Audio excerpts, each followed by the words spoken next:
It's a welcome home party tonight in San Francisco.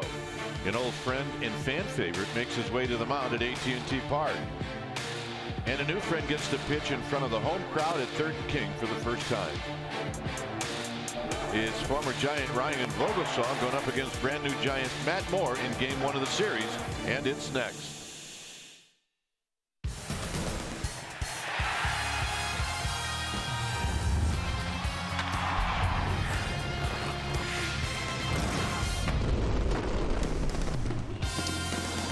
We are back at AT Park on this Monday night as we get ready for Giants baseball. Pirates Giants Game 1 of this 3-game series.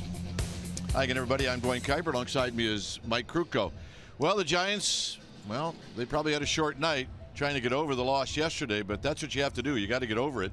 And they welcome the Pirates into town. They'll face an old friend, Ryan Vogelsong, and the Giants will get their first look, Giants fans, at Matt Moore. Yeah, a lot going on tonight. The one thing that is good coming out of yesterday is the offense scored 7 runs on 14 hits, and they're going to take that confident offense into this game tonight against Ryan Vogelsong, who will get a nice warm welcome. But then the Giants fans are going to be rooting for Matt Moore, who has pitched very well but still does not have his first Giants win. Hopefully that all changes tonight. You're going to see a lot of fly balls and strikeouts from Mr. Moore. Buster Posey still suffering some back stuff. Maybe we'll see him as a pinch hitter. Probably. All right. Should be a fun one here at AT Park. Stay tuned. We'll take you to our CSN Bay Area studios for an update, and we'll do that right after this.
is brought to you by Jack in the Box. Taste the all-new Jack's Brewhouse Bacon Burger today at Jack in the Box. Limited time only at participating restaurants. And by Toyota. Hurry in for Toyota's annual clearance event to get an incredible deal on the 2016 Toyota you want before they're gone. Toyota, let's go places. Your San Francisco Giants, they're going to channel some Gaylord Perry this evening as they need a bounce-back win in a big way. Last time the Giants have had back-to-back wins, July 30th and 31st, and that is simply too long. So tonight they get a clean slate. They welcome in the Pittsburgh Pirates for a 3-game series. Welcome back to our broadcast. I'm Amy Gutierrez. A lot of storylines tonight. Of course, brand new Giant Matt Moore will be making his first career start here at AT Park, and he's going up against former Giant and a fan favorite in Ryan Vogelsong, who will be down in the Pirates Union on the hill to face his former teammates. But you know that once a Giant, always a Giant, and Ryan was a great Giant. His performance in the 2012 Game 6 NLCS, it is our greater coverage of baseball. It's brought to you by T-Mobile. As we look back, Vogie put up stellar numbers. 7 innings pitched, gave up 4 hits, 1 run, 1 walk. He had a career-high 9 strikeouts, and it was his signature moment as a Giant. I talked with pitching instructor Dave Rigetti this afternoon about that game. He remembers it very well, even said Ryan's fastball was up a tick that evening, and the key was he had location on both sides of the plate. He knew how much Ryan wanted to be part of a championship, and you could tell in his performance that evening. But tonight, it's down to business, and they need to beat Ryan Vogelsong. Matt Moore will be on the hill. Giants take it on the Pirates. Crooked Kite, first pitch, lineups, it's all coming your way. Bogey's back in the house.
Our game time weather is presented by the Santa Cruz Beach Boardwalk. Get to the beach. The admission-free boardwalk is now open every day. 64 degrees. You see winds at 11 miles per hour. Humidity is at 70%, and it is a cool night at the corner of 3rd and King.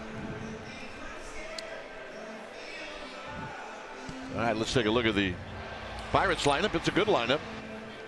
The lineup that'll be facing Matt Moore. It'll be Harrison, Mercer, and then McCutchen. David Freese is going to be the cleanup hitter, followed by Marte, Gong, and then Cervelli. Look at Polanco. Polanco's got the best numbers of anybody in this lineup, and he's hitting 8th, and he does well against the Giants. Vogelsong will hit 9th. Matt Moore about ready to make his Giants home debut. And Giants fans, let me introduce you to Mr. Matt Moore. He's 6'3", 210 pounds, 27 years of age. He's in his 5th year at the big league level. He's from Fort Walton Beach, Florida. Lives in St. Petersburg, Florida. And when you take your at-bats against him, you're going to see a fastball that goes low to mid-90s, more mids than lows. Big curveball. It's a hard biter that he'll strike out lefties and righties with, and he'll throw a changeup. It's a changeup he uses a split finger grip with. This is what he has done this year between Tampa and the Giants. 7-8 with a 3.99 ERA. His last 8 starts, he's really turned it up a notch. 4-3 with an ERA of 2.22, and opponents hit just 184. And the Giants, he's 0-2, but with an ERA of 3.00. They haven't scored him any runs. Fly ball, strikeout type pitcher. Has never faced the Pirates, so tonight he'll start his career with Pittsburgh. And what do you say we take a look at the defense that is playing behind Matt Moore tonight, starting in the outfield for the Giants from left to right. It'll be Pagan, Span, and Pence. Crawford, Nunez will be on the left side of the infield. Panic and Bell will be on the right side. Buster Posey another day off with a little tightness in his lower back. So that means Trevor Brown will be in the squad, putting down the signs.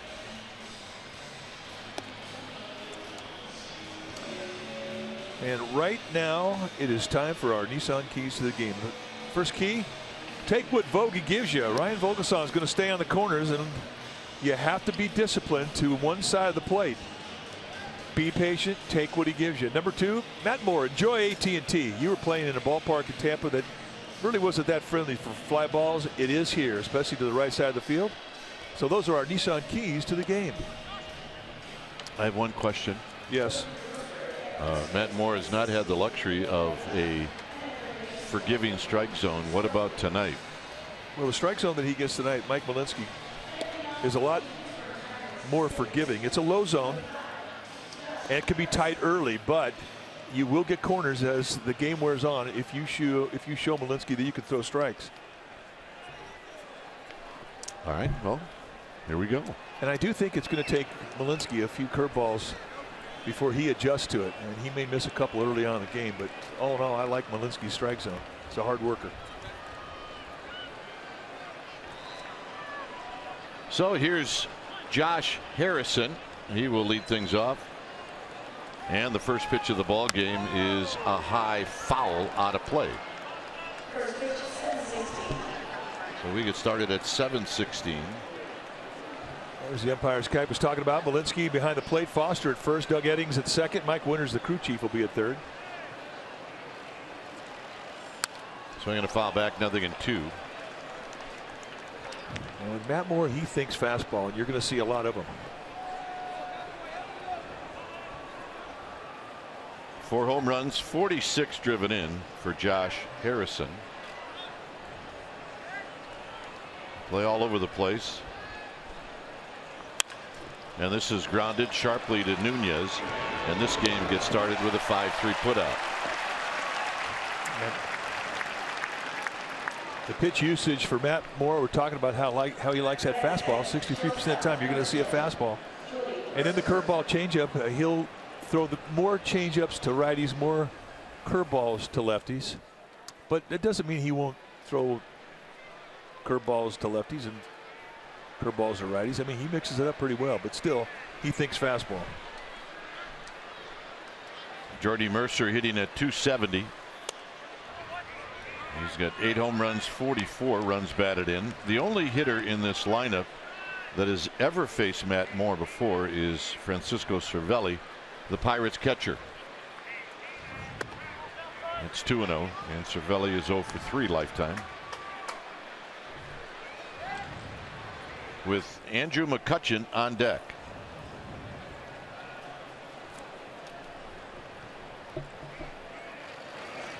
We ain't gonna miss. Now when you talk about the Pirates, they're 3 games over 500. But they're very much involved in the wild card race. They will not catch the Cubs in the National League Central. Swinging a high fly ball to left. Actually more of a pop-up to Pagan, and that's out number 2.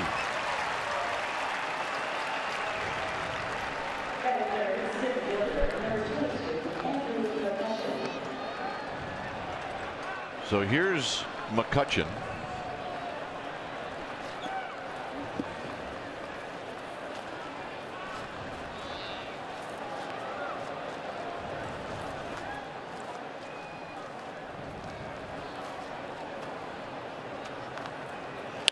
And McCutchen pops it up. And it'll be Joe Panik. And Panik doing the pop-up backpedal dance, and he puts it away. And a nice inning from Matt Moore, and he only threw 8 pitches. We're going to stay here, and we're going to stay here primarily so we can hear the introduction and the ovation that Giants fans are sure to give Ryan Vogelsong. And they're also going to play, I do believe, some things on the video board about Ryan Vogelsong.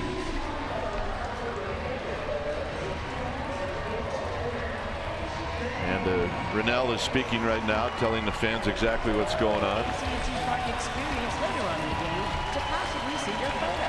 The AT Park experience is brought to you by AT. Mobilizing your world. And now fans are standing in acknowledgement of one of the great Giant warriors, and that's Ryan Vogelsong.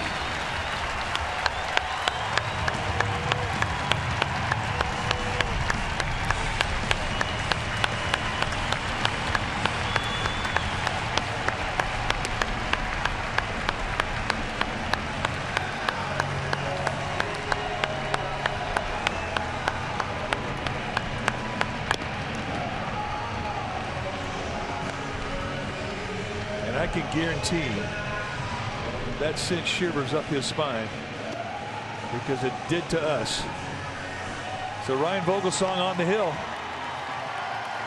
Parts of the 2012-2014 championship.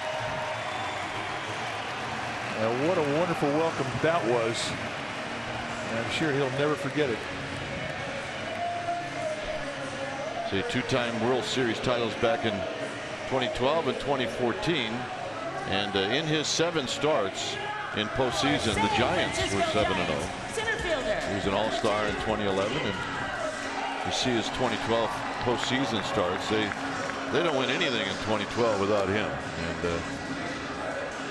remember when he came back to the Giants, signed a minor league contract. He said, "I want to get back to the World Series," and we didn't have the heart to tell him, "Well, they just came back from the World Series." I mean, another one would be, he said, "No," he said, I think we can do it. And they did it twice more. The lineup that'll face Vogelsong, it'll go like this. It'll be Span, Pagan, and Belt. And then Crawford's going to be the cleanup hitter. Hunter Pence, you see his numbers lifetime against the Pirates. Panik, Nunez, and Brown. No Buster Posey tonight, and Matt Moore will hit 9th. Vogelsong on the hill tonight. That's what he has done this year. And this will be start number 5. 1 and 2 with a 2.67. Had really a horrific injury, being hit in the face, and it put him on the disabled list with fractures in his cheekbone. He thought he would never come back. Well, here he is, 39 years old. He's a 10-year veteran. 6'4", 215-pounder. And you take your bats at him, you're going to see a low 90s fastball, cutters, curveballs, changeups, anything at any time, and a lot of corner command. That's his key. And the first pitch to Span is a called strike. Span hitting at .259, 5 home runs, 38 driven in. In at third is Gong, and that's down the left field line and out of play. It's 0-2. Span, of all the hitters in this Giants lineup, has faced Vogelsong more than anybody. He's been up 18 times against Vogelsong, 5 for 18. That includes postseason. Got a couple of doubles and a triple.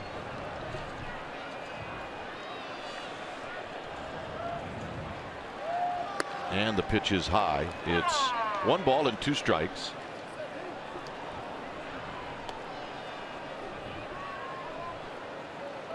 Talked about the Pirates Pirates are a game and a half back in the wild card.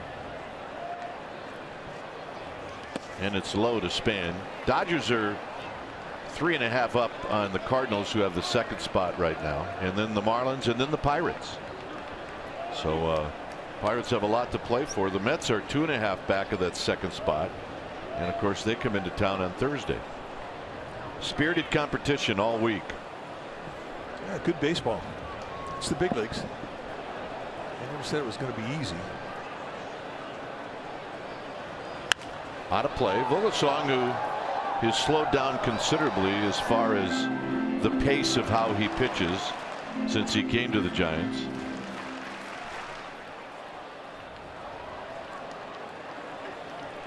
And that's his right.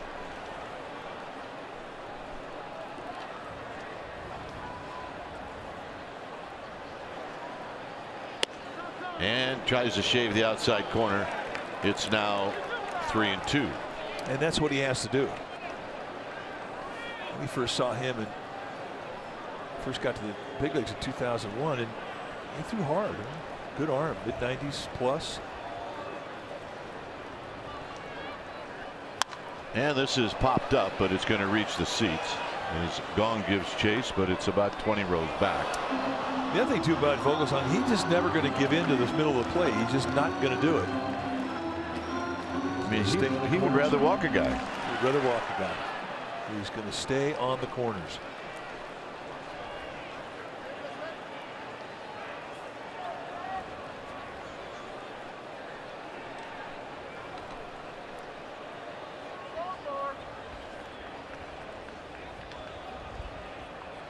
On the ground towards the hole, but going to his left to cut it off, and Span is retired. Let's take a look at the Pirates defensively. Starting in the outfield from left to right, it'll be Marte, McCutchen, and Polanco. That's your outfield. Great arms in left and in right. Mercer, Gong on the left side, Harrison and Freese on the right side, and Francisco Cervelli. He'll be in the squad putting down the signs.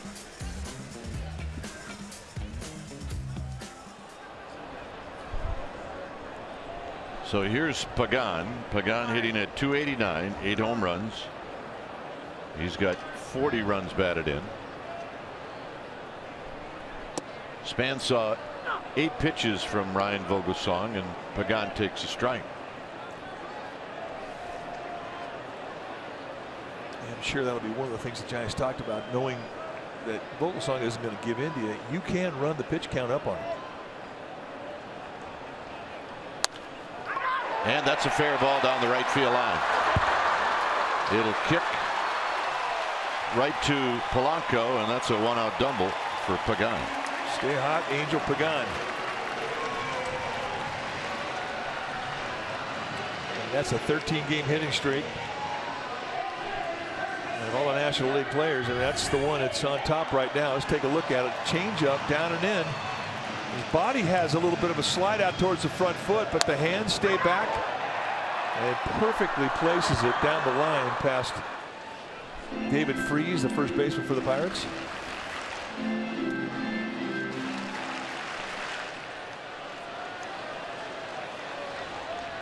So Belt will hit. With Pagan at second base here in the bottom of the first.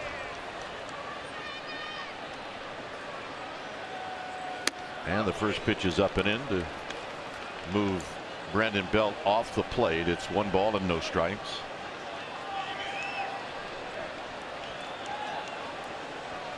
See, against lefties, righties, consistent.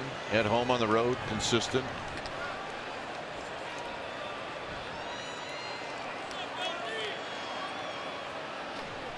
Oh, that's the key if you're going to be a big leaguer. I mean, consistency is the one thing you strive for.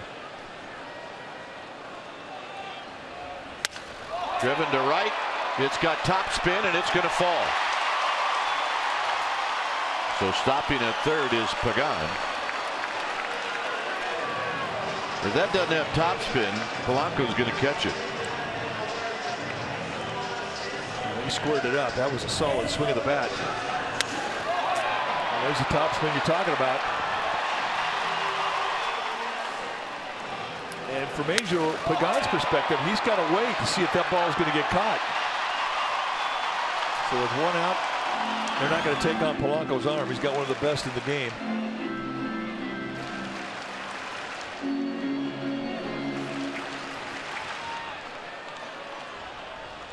Here's Crawford at 272 with 11 home runs, 71 runs batted in. He's got an RBI, a potential RBI at third with one out. And it's wide, 1-0.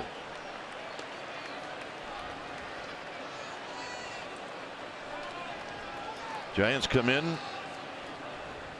a game up on the Dodgers, who have the day off today. Dodgers are traveling today. They're 33-23. They're 10 games over 500 at home. Tried to shave it again. It's 2 balls and no strikes. This time with a changeup. Vogelsong followed that pitch in. He thought he should have had a strike. He's just going to stay out there. He knows he doesn't have the type of stuff anymore. He's just a flat-out challenge in the middle of the strike zone. So he's got to be on the corner. He has to move his movements around. He's got to move his speeds around. So he clips the outside corner at the knees. That is not one you want to swing at if you're Brandon Crawford.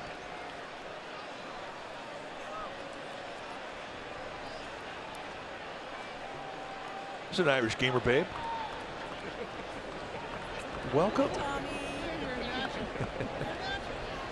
2 balls and a strike. It is Irish Heritage Night tonight. I was always under the impression that if you're Irish, you don't need a special night to honor yourself, or seems like they seem to have a good time every night. Well, yeah. But we knew it was Irish Heritage Night when we had corned beef for dinner.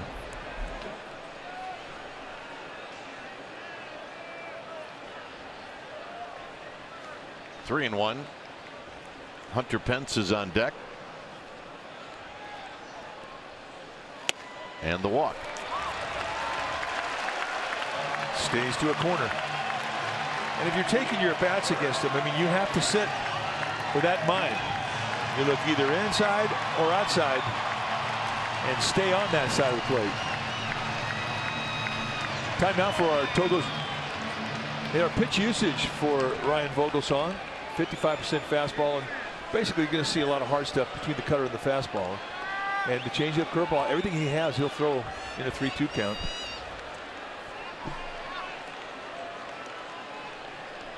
So here's Pence. Pence at 274. 8 home runs, 38 driven in.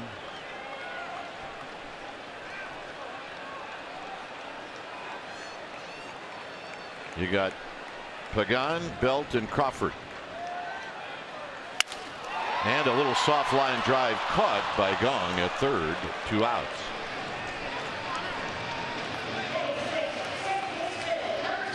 And here's Panic.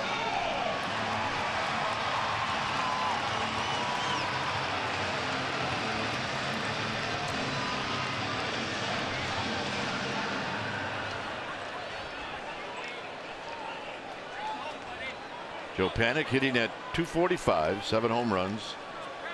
He's got 39 runs batted in. And one of the things that we watch Ryan Vogelsong do very well, and that's the ability to pitch through traffic. He'll never change his style. I mean, he just is not going to give in to you. And he has no problem pitching behind the count. 1-0, 2-0, 3-1. He doesn't care. He's going to throw his pitches. He really believes in his ability to control the corners. Very compact motion for a big man.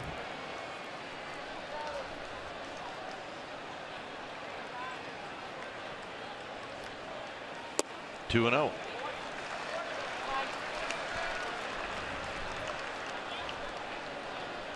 And because of it, he is kind of can be victimized by a high pitch count early in the game. It's commonplace to see him get right around 100 pitches in a 5-inning outing. I mean, but if you're the manager and you know that, well, then you manage accordingly.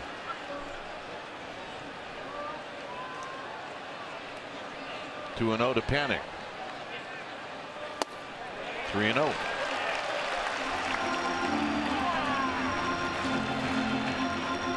The way that Joe Panic's been swinging the bat, they might green light it. Absolutely. Giants know Ryan Vogelsong very well. They know what his tendencies are when he gets down to count 3-0. What side of the plate he'll use. It's usually away. And a strike. Taken all the way.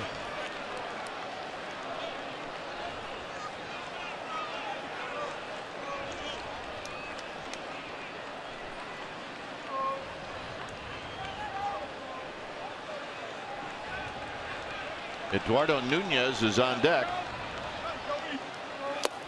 And the walk.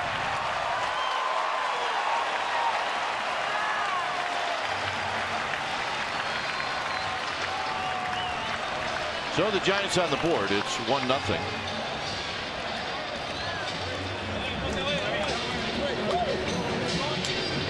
Ray Searage is out. Yeah, I think Series understands how pumped up Vogelsong is, especially after the ovation he got at the start of this inning. So this is just calming down. Find out how the ball feels coming out of his hand.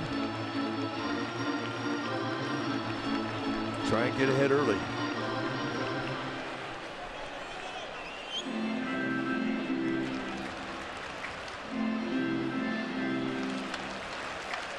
Nunez has got a lifetime home run against Vogelsong.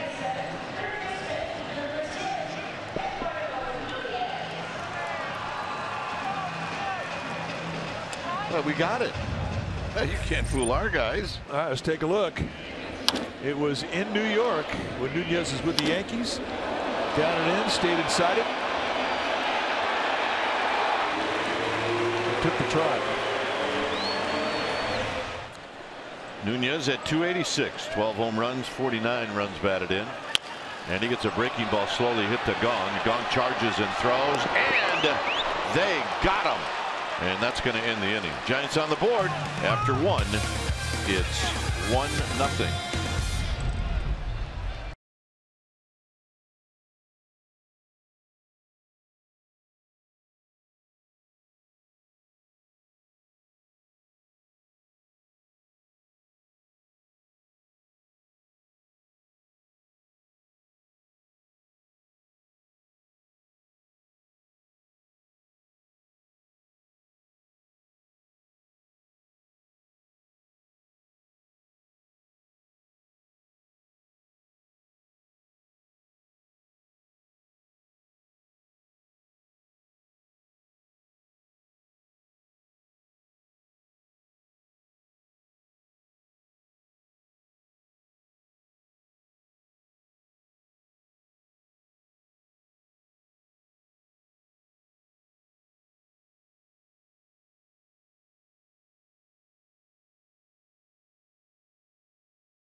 Baseball on CSN Bay Area is brought to you by AAA. Get a free road trip day pack with a AAA insurance quote. Go to AAA.com/road trip or a AAA branch for details. Restrictions apply.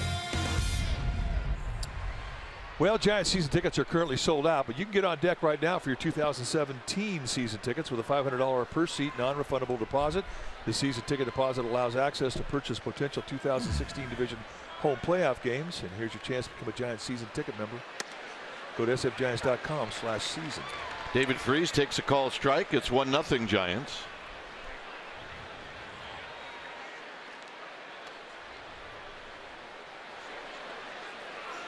Hey, you have to condense those if I'm doing play-by-play, right? That's right. Season tickets. Call this number. Yeah, I mean, I looked at that. You had a full page.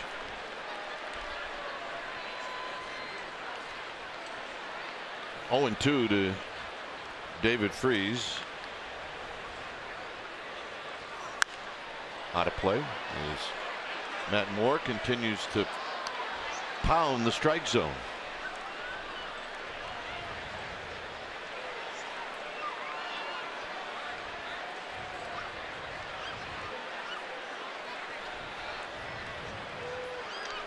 And another 0-2 pitch. Here it is. Out of play again. I mean, you look at the numbers in the first two starts that Matt Moore had in the Giants uniform. You say, well, 6 innings in both outings, so 12 innings, 14 strikeouts, 11 walks. And you think, well, this guy's wild. And he's not. In both those games, he had a very tight strike zone to work with and didn't get a lot of help on the corners by either umpire. Got him. Good curveball. And Giants fans are going to love that curveball. Freese departs, and here's Starling Marte.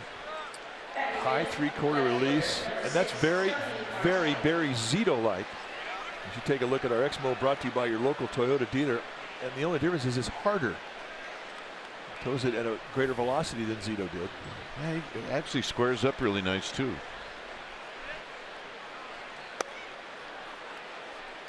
Which will allow him to the ability to feel his position.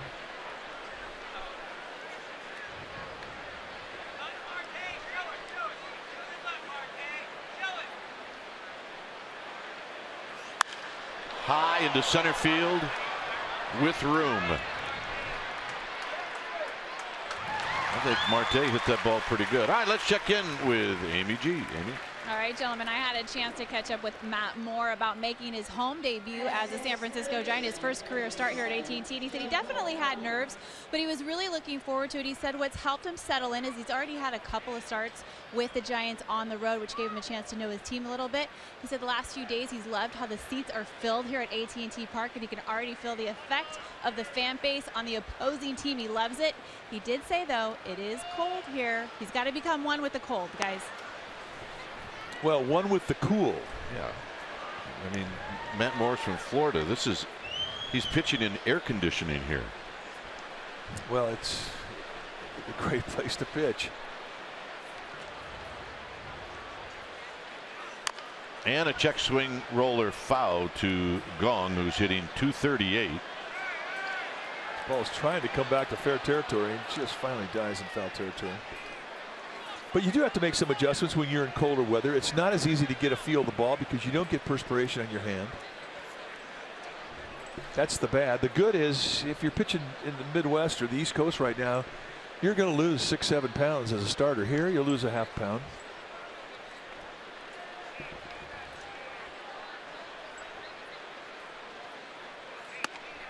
There was a time in our new profession that we would actually gain a pound or two doing games. Well, I think that's still a problem.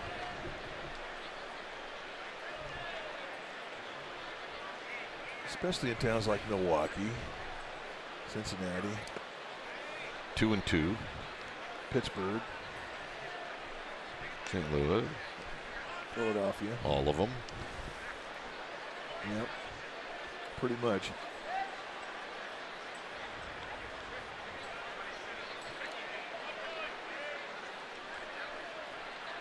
Two and 2. 3-2. But here's where this ballpark is great. In this situation right here, you get a fastball, aim for the outside part of the plate, let a guy have his best bolt to the right side of the field. That's foul down the left field line. And you let this ballpark help yourself out. Yep, Yeah. gamer bid got it. All right, now we're talking. Got a bid.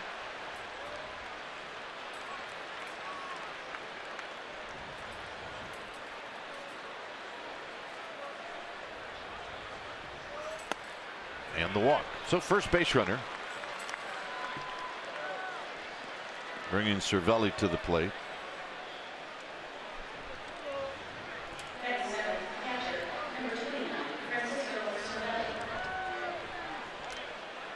Remember, Cervelli, the only Pirate to ever face Matt Moore. Yeah, Chicago style. That's the way Mike likes him. That's exactly the way Mike likes him. I want to get that. I want to get that. I always figure the wiener's got to be bigger than the actual thing that's holding it. Yeah. Well, yeah, totally believe that. And a strike. I mean, that looks awesome. He's walking down the aisle. You know what he's thinking about? The first bite. Thinking about not dropping it. Plus, if that guy walks by me in the aisle and he's got one of those, I'm going to get up and go get one. Swing and a miss, nothing in two. By the way, Matt Moore came over from Tampa Bay thinking that he was going to throw to Buster Posey. He hasn't yet. It's been Trevor Brown, and Brown's done a nice job.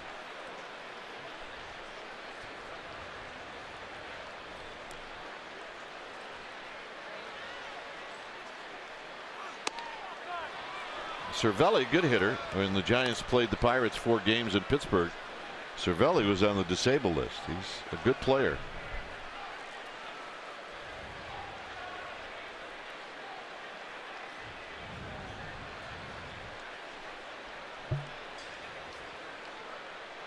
Good catcher. Got a good idea at the plate. Definitely one of the leaders on this club. Pirates are a much different team than what the Giants just saw with Baltimore. Baltimore had 14 steals as a team all year. Pirates are completely different. They have 88, and they will run a lot. Yeah, Marte's got 40.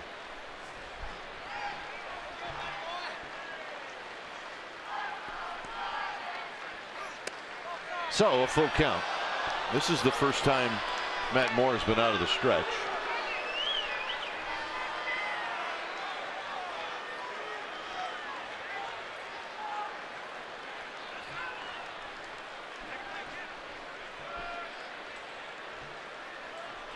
And with this pitch, Jung Ho Gong is going to be on the move. It's 3-2. And he walked him. So maybe the stretch is being a little problematic right now as Gregory Polanco steps up.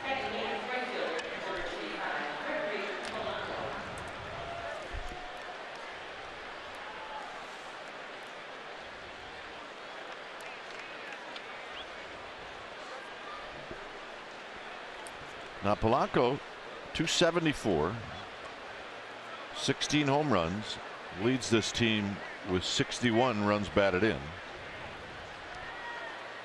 And he's the only lefty in this lineup, and I'm assuming that's why he's hitting 8th. Well, he's also been cold. Trevor Brown senses that there's something that Matt Moore's not completely convinced of. Not the time to be second guessing a pitch, so he's going to come out and talk about it. But Polanco, as we mentioned, he's been cold, but he's one of those guys that can heat up in an instant. He always pitched to him as if he's hot. Started off hot. First couple months he was on fire, and then he slowed down in June, July, and now August he has hit on hard times. But again, you don't pitch to him like he's in a slump.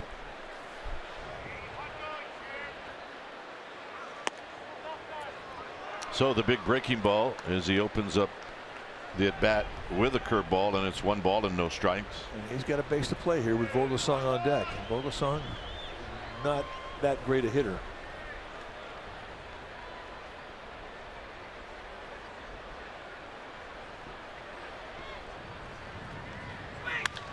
And he hooks this one foul. Get out of the way, Nick Leva. Get out of the way. Glenn Casillas. I mean, that was a bullet going right down to our ball dude, first base side.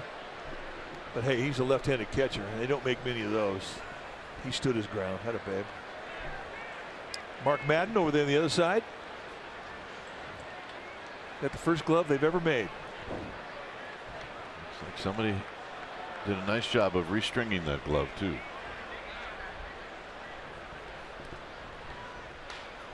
Her ball out of play, club level. Well, you always can tell when it finds a good home. He was thinking about throwing it back. I think he was.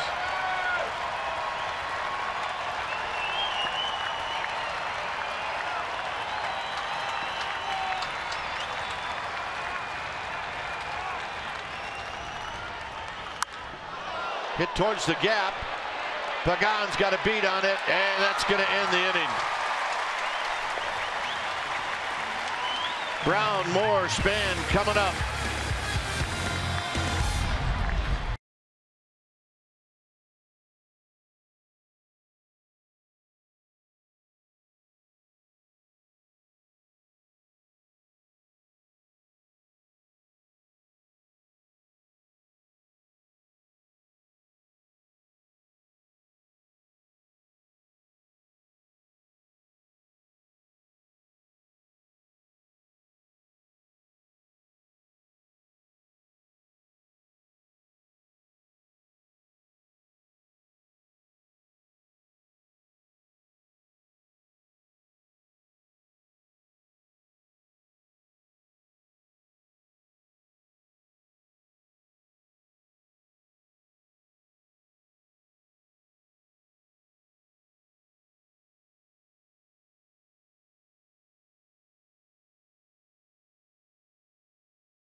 On CSN Bay Area is brought to you by Heffernan Insurance Brokers. Insurance and financial services for you and your business. Visit hefins.com. Giants Insider Podcast is sponsored by Max Muscle Sports Nutrition and is live on CSNBayArea.com. You can log on each week as insider Alex Pavlovich. That's right, Alex. He's going to talk baseball, and it's also available on iTunes.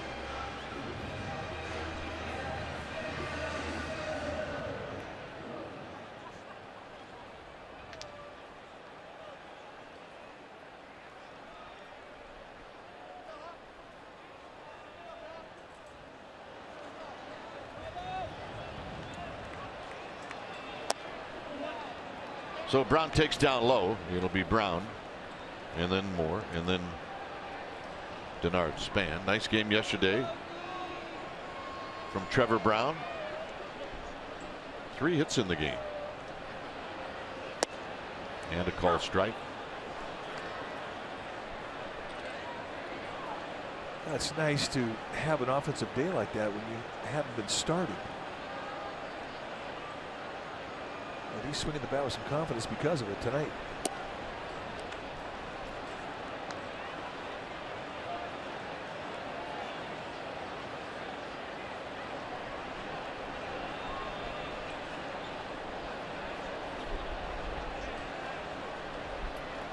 Two balls and 1 strike. And Brown, kind of an emergency swing, chases somebody down the railing. Well, it looked like Rick Sofield, third base coach, Just had the ultimate ugly finder heat up on him. Rick. Keep that helmet on, Rick.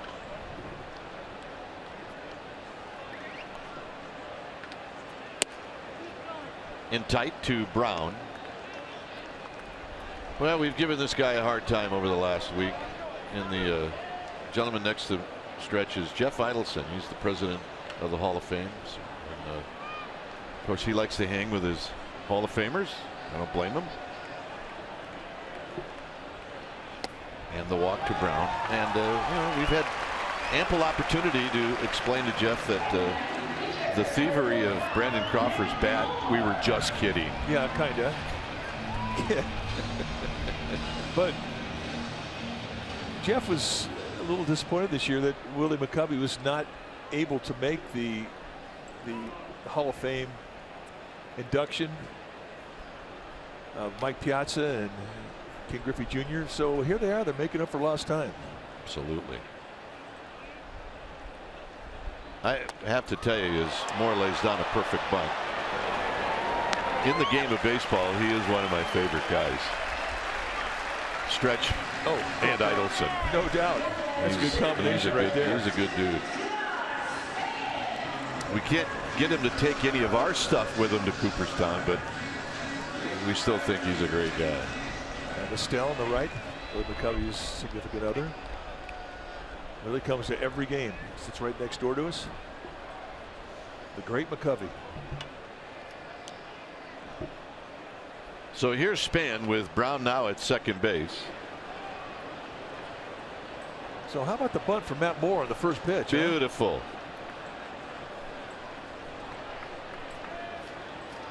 Span bounced out to third in the first inning.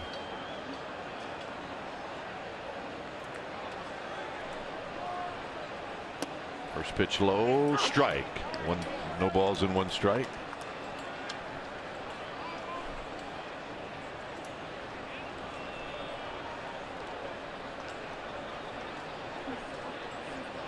Brown drew the walk, the bunt, and now Span trying to knock him in. Vogelsong taking a long time, and now he steps off. With Trevor Brown at second base, you think catcher, average speed at best? Not so. He's got pretty good speed. He does.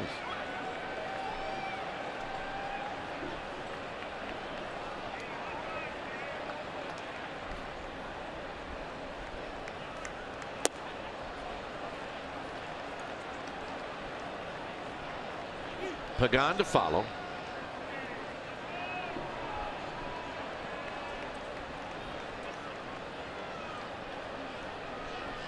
Hey, out in the Cove. If you're waving at me, howdy. Good Giants fans out in the Cove tonight. Pulled foul. It's 1-2.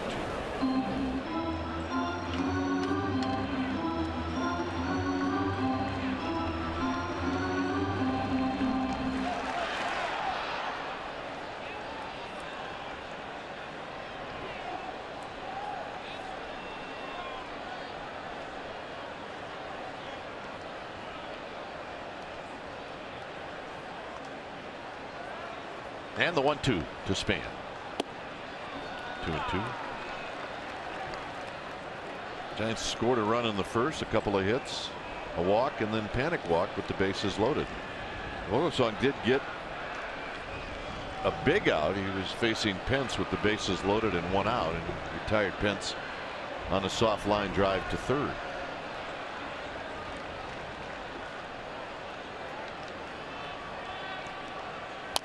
On the ground foul again.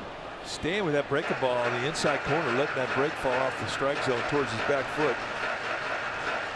He's got two types of breaking ball, and you see the curveball. He's throwing three of them in this at bat to Span. He's also got the cutter.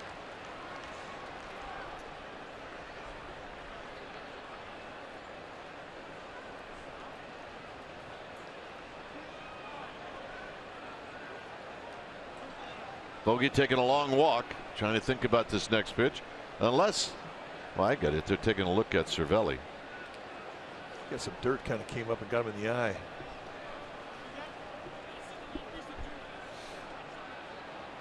Obviously, he does not wear contacts. I don't know. I'd be a little bit more gentle, wouldn't you? Hey, can you take the thumb out of my eye? Seriously, I hope you cut your fingernails. Trader was digging in. Like he's inspecting an ear and not an eye. What are you looking for? It's 2 balls. Catchers, you know, seriously, you couldn't do that with any other position on the field. Catcher, I can stick my whole hand in there. So it's 2-2 to Span. Span rolls this one. Foul. Kick foul right at the bitter end. Well, if you're Cervelli, you just want to make sure that it doesn't happen again. Or you want to call for somebody else to take a look at your eye. Yeah, please, over there. And tell that guy to leave the pine tar rag in the on deck circle. Yeah, can we get somebody out of the stands?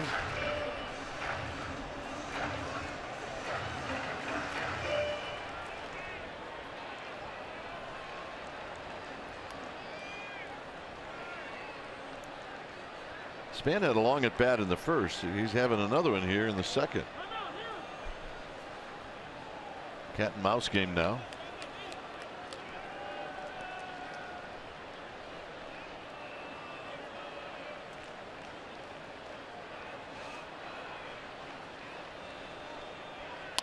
And a line drive into left field, a base hit, and here comes Brown. Marte's got it. His throw is in time. They got him.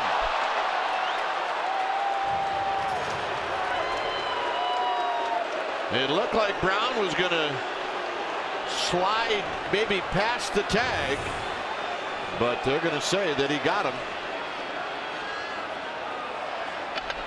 And they did. Yeah, they did. What a great throw, and what a tremendous tag from Cervelli. And that will not be contested. We talked about Francisco Cervelli and what type of a player he is, and he really showed you his skills around home plate. And he made that play. Wow. So here's Pagan. Pagan doubled in the first. Nice at bat by Span.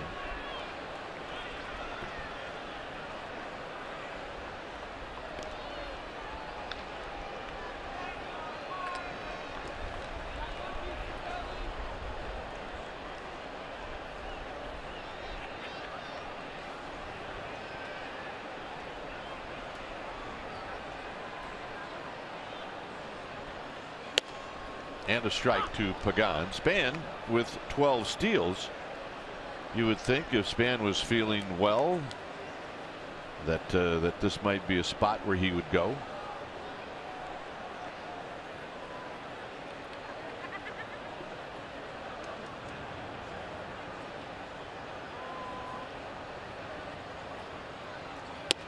And a strike, and that makes it 0-2.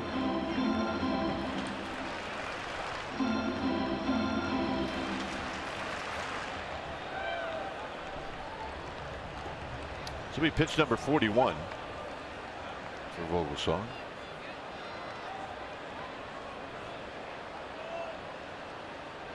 Wants a cutter in on the hands of Pagan. Oh, now they're going to try and backdoor him with a cutter. And that's rolled on the ground, foul. We'll do it again. Foul ball, says Marty Foster, first base umpire.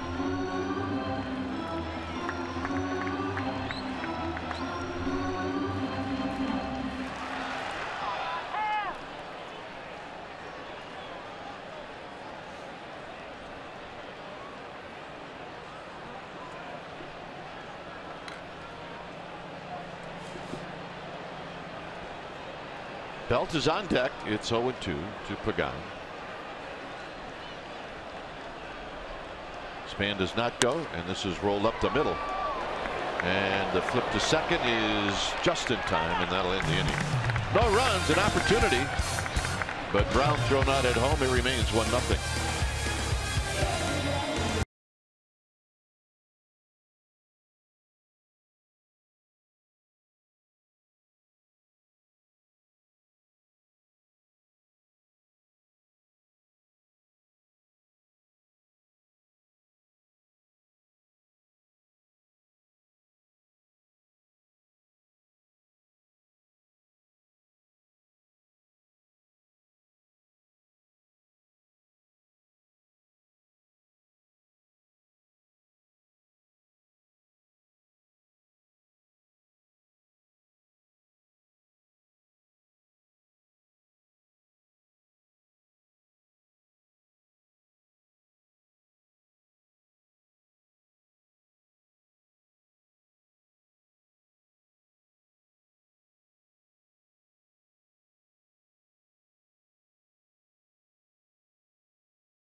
Premium, the #1 live streaming sports service. You can watch every out-of-market game live in HD on over 400 supported devices. Visit MLB.tv for details.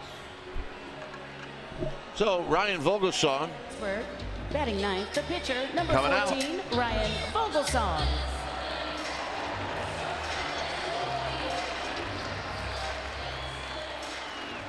Will forever wear the protective piece on his helmet. She believes in Vogie.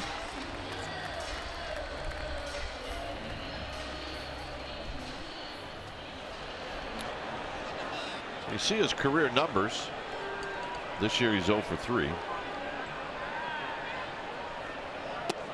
And a strike, and it's 0-1. When Ryan Vogelsong got called up,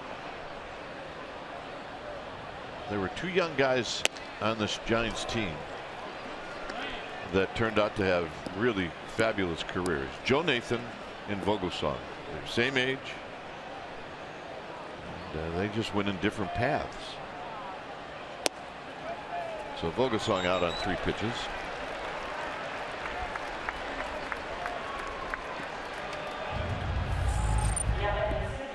2012 World Series Game 3 against the Tigers in Detroit.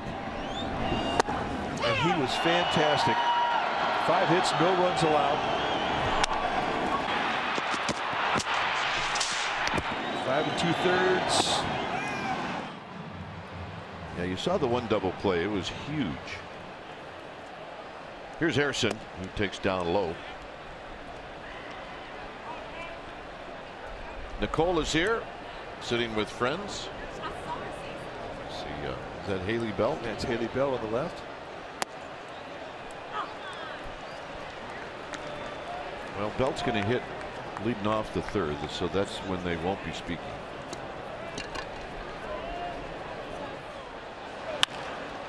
Chop to Crawford, and Crawford makes the play. And here's Mercer.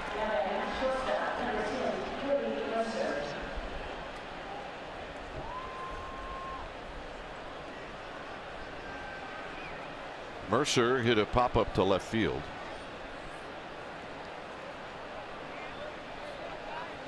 Mercer hit a home run in the 1st inning yesterday. A 3-run home run. Well, the Pirates were taking on the Dodgers. First pitch is down low. It was his 8th of the year.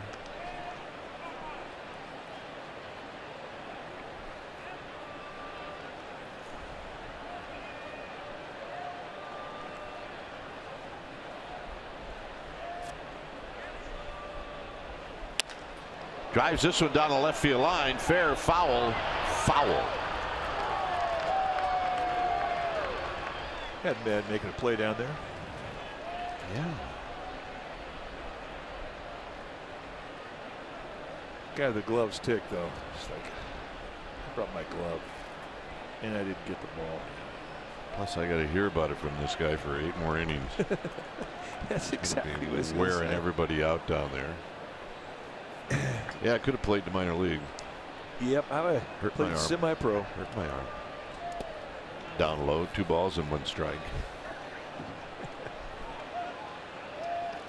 That coach didn't like me. Yep. Yeah, I had to choose between girlfriend or ball. Yep. I think we've heard a few of those, haven't we? Yeah, we have. This has popped up. Pagan or Span? Who's it going to be? Pagan, and that'll end the inning. For the Giants, Bell, Crawford, Pence coming up.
SN Bay Area is brought to you by Mr. Pickle's Sandwich Shop, where the summer blockbusters aren't just stellar, they're interstellar.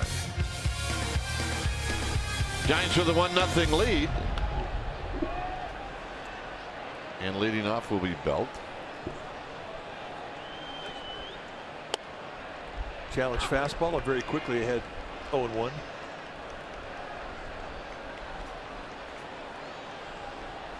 Crawford. Pence. Belt with a single in the first inning. And it's up and in. 1 ball and 1 strike.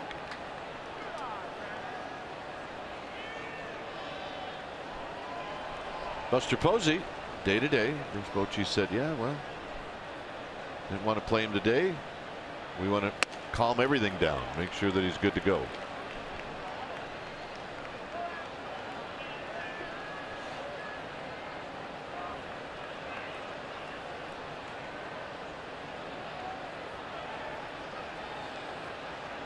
Belt hits one well into center field. On the move is McCutcheon. Still on the move, and he can't get it.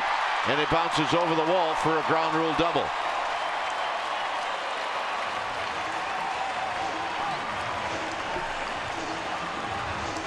Well, the 7th annual San Francisco Giant Race presented by Blueprint for Athletes is Sunday, September 11th.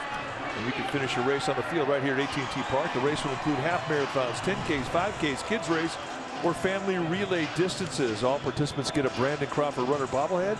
So enter now at giantrace.com.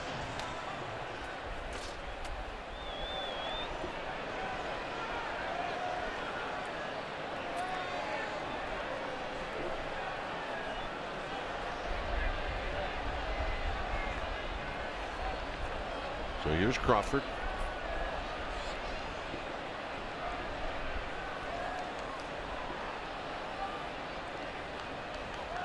Crawford drives one to right. See if Belt tags. He is going to go. And here's the challenge. It's a good throw, and he made it.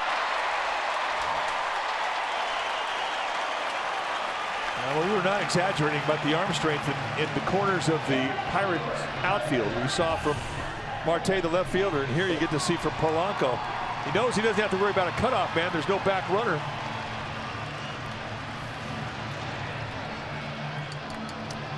Well, Dave Fleming is on assignment. John Miller will be coming in 4th, 5th, and 6th. And we'll head over to the radio side. And I'll be back in the 7th. Well, that's a good plan. Infield in for Pence. And it's a strike on the outside corner. He was not looking away. Got pitched in on a 1-pitch his last at bat. It's a chess match. Half guessing game, half instinct. Breaking ball, chopped up the middle, and a base hit. And Belt scores, and Pence with an RBI single thanks to the drawn in infield. Well, the importance of being able to have the speed to move up from second, third on a fly ball. So credit Brandon Belt. I think Bogey gave his old friend a stink eye. His Pence was running the first. Well, he's giving it to me and you.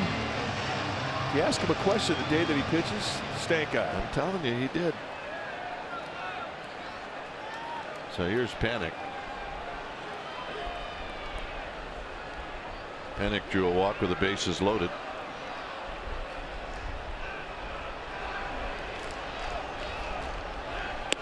Pitch is wide, 1 ball and no strikes.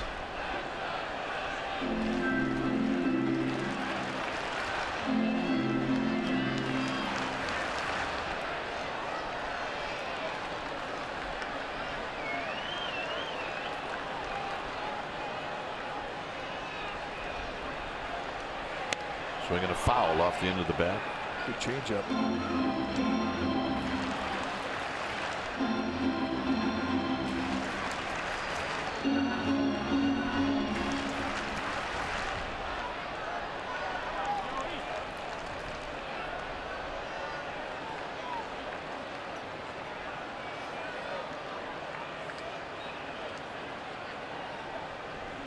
And it's down low.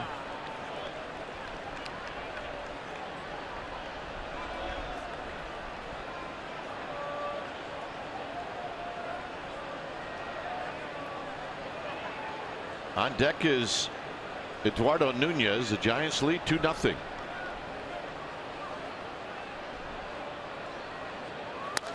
Swinging a high fly ball center field. And McCutchen makes the catch.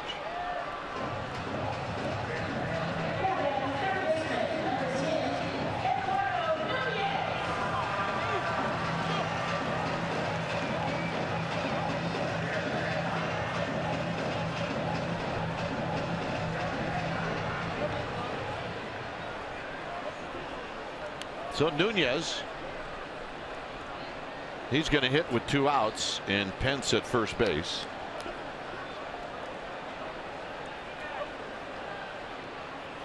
Nunez bounced out to third. He's 0 for 1. And he looks at a strike.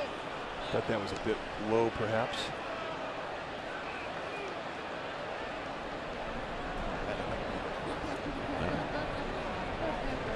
It's a good spot right there.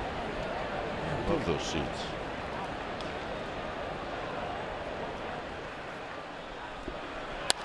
Foul down the right field line and out of play. That's always one of the stopping points when you take your lap around the ballpark, which is one of the cool things about the design of AT Park. And people get right there by the foul line, look right down the line. And you can get a good look.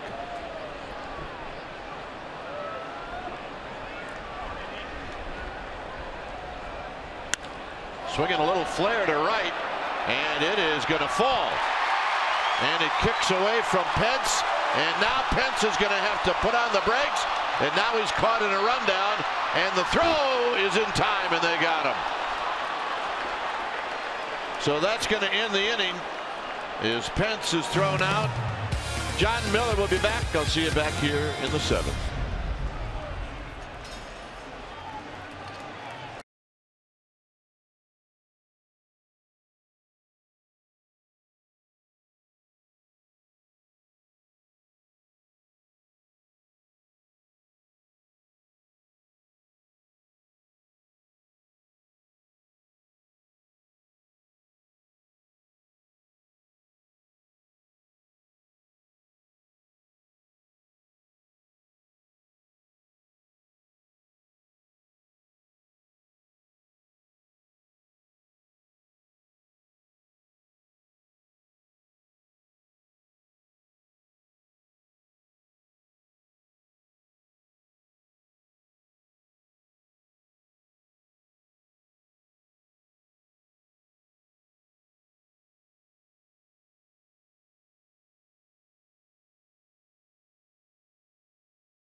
Telecast is presented by authority of the San Francisco Giants. It may not be reproduced or retransmitted in any form, and the accounts and descriptions of this game may not be disseminated without the express written consent of San Francisco Baseball Associates, LLC. 2-0 Giants. We're going to the top of the 4th inning. Now joining us in the booth is my pal John Miller. John, welcome. Thank you. And for the Giants, they've had 9 base runners in the first 3 innings, but only the 2 runs. And the Pirates, with a strong play by Marte, throwing out a runner trying to score. And then I don't know what was happening there at third between Pence and Kelly. A little miscommunication, I guess. Well, Roberto Kelly wanted him to go. And halfway down the line, all of a sudden Hunter Pence dropped anchor, tried to get back, and it was too late. But Roberto had absolutely green lighted him on, and I think had he have continued, he would have scored.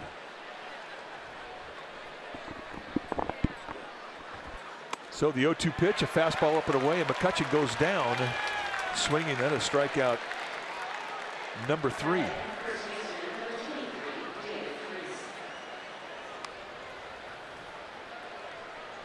So Moore looking strong. He's not allowed to hit as they post another strikeout out there. And the curveball is too high to David Freese.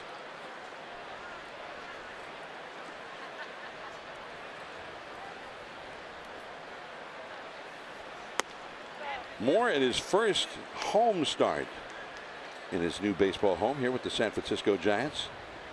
His first start was in Philadelphia. Pitched well, and then his second start in Miami. That ball is a base hit. There's the first hit for Pittsburgh. David Freese with a single to left.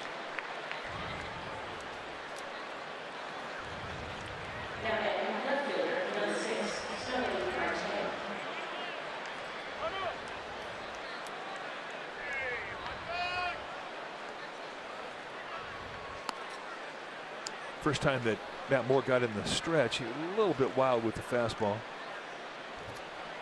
So now he'll enter the stretch for the second time tonight's game. He issued a walk to Jung-Ho Kang with 2 down in the second inning. Put him in the stretch, and then he immediately walked Cervelli right after that, even though he initially got ahead of him 0-2. And he got the low strike there to Starling Marte. Too low, says Marte.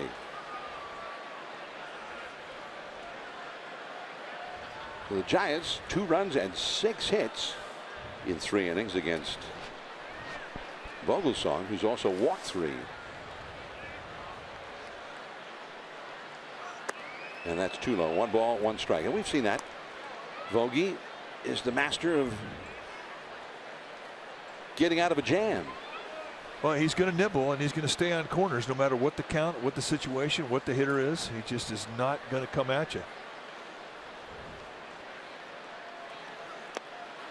Got him to take a big rip at that curve in the dirt. A nice save by Trevor Brown.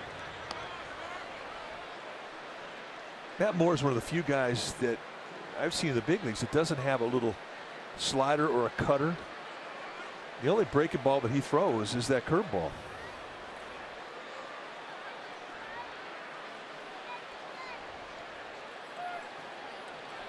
The other specialty pitch is a changeup he throws with a split grip. High and foul off the right field line and well back out of play. 1 ball, 2 strikes. Jeff Samardzija tomorrow night for the Giants. Jameson Taillon will go for the Pirates. The young phenom whom the Giants have not yet seen. And apparently he's really good. Just up for the minor leagues. In the day game on Wednesday, Matt Cain against the former Yankee Ivan Nova. Curveball kind of sat there, and Marte sprayed it foul. That got to the seats in a hurry. Yeah, heads up. A wicked line drive, and this guy right here, I think he took the heat and he gave the ball off to a kid. So not only did he get a bruise, he got no baseball, but he did get the satisfaction of giving it to a kid. That's a base hit to right field. Another curveball that just stayed up. And Freese made the turn at second base, and Pence came in throwing behind him. Freese got back. Now you look at that swing right there from Marte, and I think he went up there looking for the curveball because he really stayed in. I think he was thinking right field. And all you're looking for is a little height, and he gets it right there below the belt. But what a beautiful swing to put on a curveball on the backside of the plate. No stride.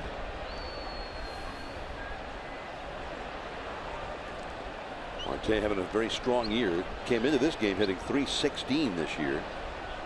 Now Jung-Ho Kang and the Pirates with a threat. 2 men on. The Giants leading 2-0. 1 out here in the 4th. And he starts him with that curveball. 0-1. That's a good one right there. throw a curveball up there in the first pitch, there's not a whole lot of guys who are going to do much with that one.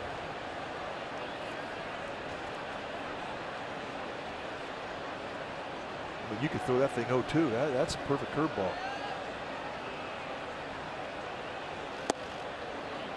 Just a little bit low.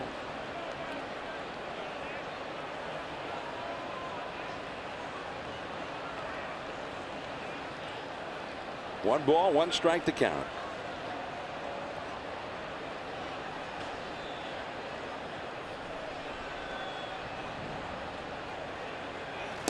And there's that curve again. 1-2. Yeah, it's got a good snap to it, but you can see how much more tilt it's got when you get that thing down. The one that was hit by Marte, once it got up, it had some hang, had some roll here, down below the knees. That's good snappage.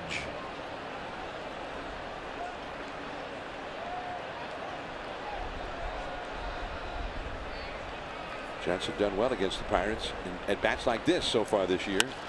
That curveball was up, base hit, and Freese is going to be stopped at third by Sofield, the third base coach.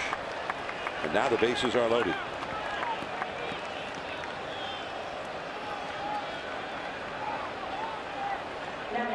Three straight hits. The bases are loaded as Brown is out to talk to more about it. Francisco Cervelli coming up.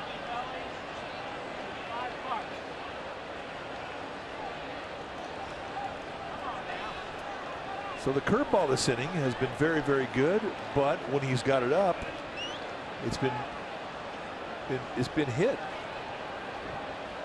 It's an impressive at bat from Gong. How tough is it if you're throwing a lot of curveballs? Is it likely you're going to throw them all great, or is it likely you're not? It's more likely you're not. In the dirt. Saved by Trevor Brown. Big curveball that he's got. It's a bit of a temperamental pitch. I mean, it's really a nice pitch to be able to throw it, especially when you're ahead in the count. But when you throw that pitch, you say to yourself, I want to throw it and I want to miss down below the strike zone. I don't want it to be in the strike zone. The only exception is if you're throwing it on a first pitch, or of course you have to throw it in and get it in count, which guys don't do normally with that big curveball. 2-0. Now he walked Cervelli the first time after getting ahead of him 0-2. It's a big pitch now, 2-0.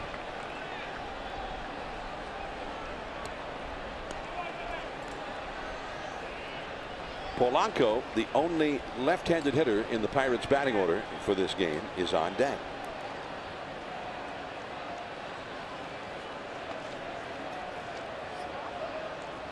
Infield double play depth. 3-0.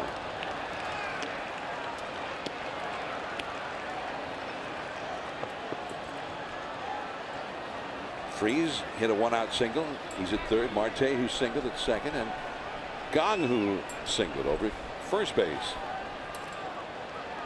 And a 3-ball, no strike count to Francisco Cervelli. He gets a lot of walks. And he gets one here. And with the bases loaded, he never threw him a strike.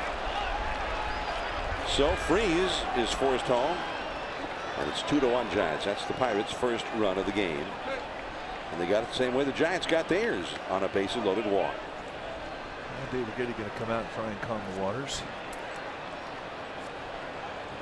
The guy walks somebody, especially on 4 pitches. I mean, he's frustrated. You may think corner early in the first couple pitches, guy doesn't take him, and now all of a sudden you're down 2-0. Now it's a get it in count. That's certainly 3-0 is with the bases loaded. And when you miss as badly as he did, that's when it's time to go out and talk to him if you're David Getty. Mike Malinsky, the plate umpire, out to move them along. And Getty will head back to the dugout. Yeah, the problem with walks too is they pump up the pitch count. The end of the 4th inning, you want to be at 60 pitches, so you get an idea of how far over he is. With just 1 out at 62.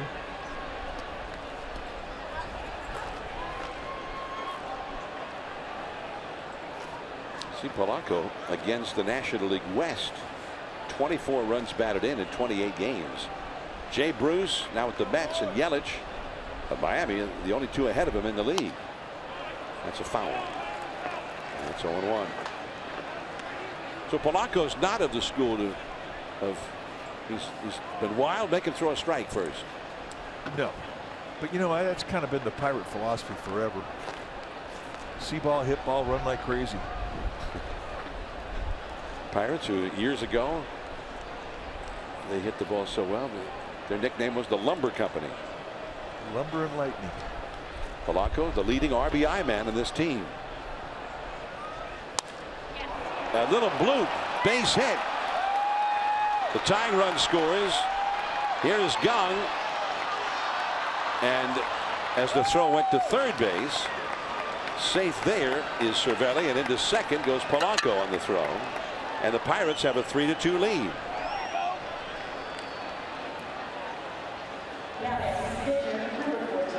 Another breaking ball right off the end of the bat. And, you know, you talked about the stats that Polanco had against the National League West. When you hit a ball like that, you wind up with 2 RBIs, you know you've got ownage. But to have it against the whole division, that's pretty special.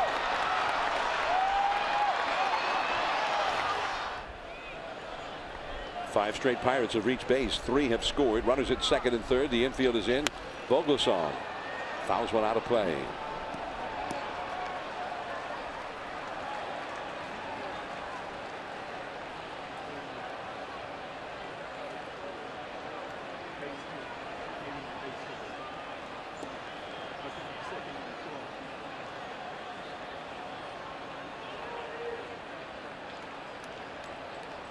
Three to 2 Pittsburgh.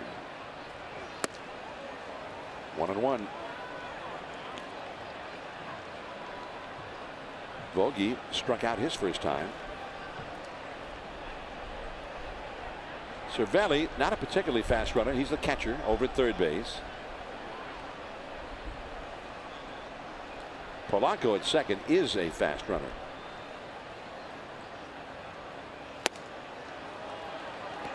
So he's falling behind Vogelsong now. Well, and Vogelsong could put the bat on the ball. I mean, most of his hits were early in his career. Gardner starting to head down to the bullpen. That usually means the Giants are going to get somebody going.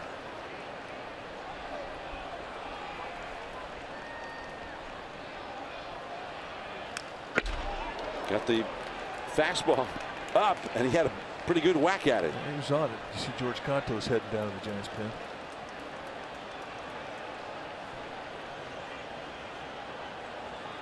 Two and two the count now. All right, heads up, get your glove on. You got to be ready. Here it comes. Look out. That's my brand new TV. Yep. Yep.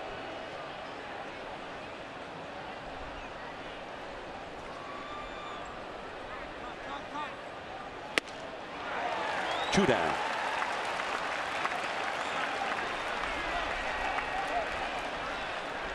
So a big strikeout. When you're struggling a little bit, it's the one advantage that you have as a National League pitcher opposed to an American League pitcher. You don't get that pitcher hit in an inning when you're leaking oil. I mean, that could be an island of safety, and he just took advantage of it.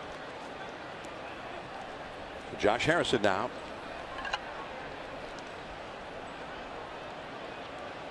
Harrison has grounded out to third and grounded out to short. The infield back normal depth now with 2 down. Runners at second and third. 0-1. 94-mile-an-hour fastball right there. He was trying to yank too.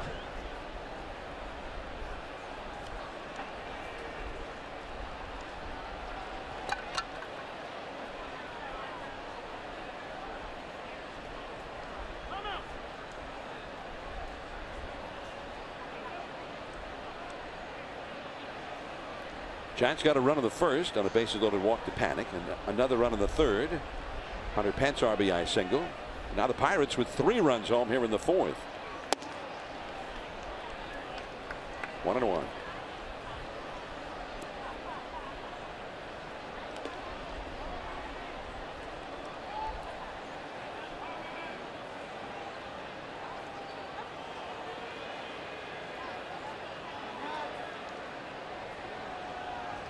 Harrison, not a big guy, 5'8", small strike zone.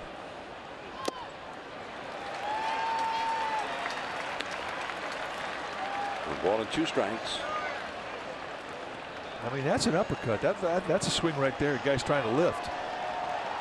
He got 4 home runs, 388 at bats. Trying to pad the stats. He's feeling it.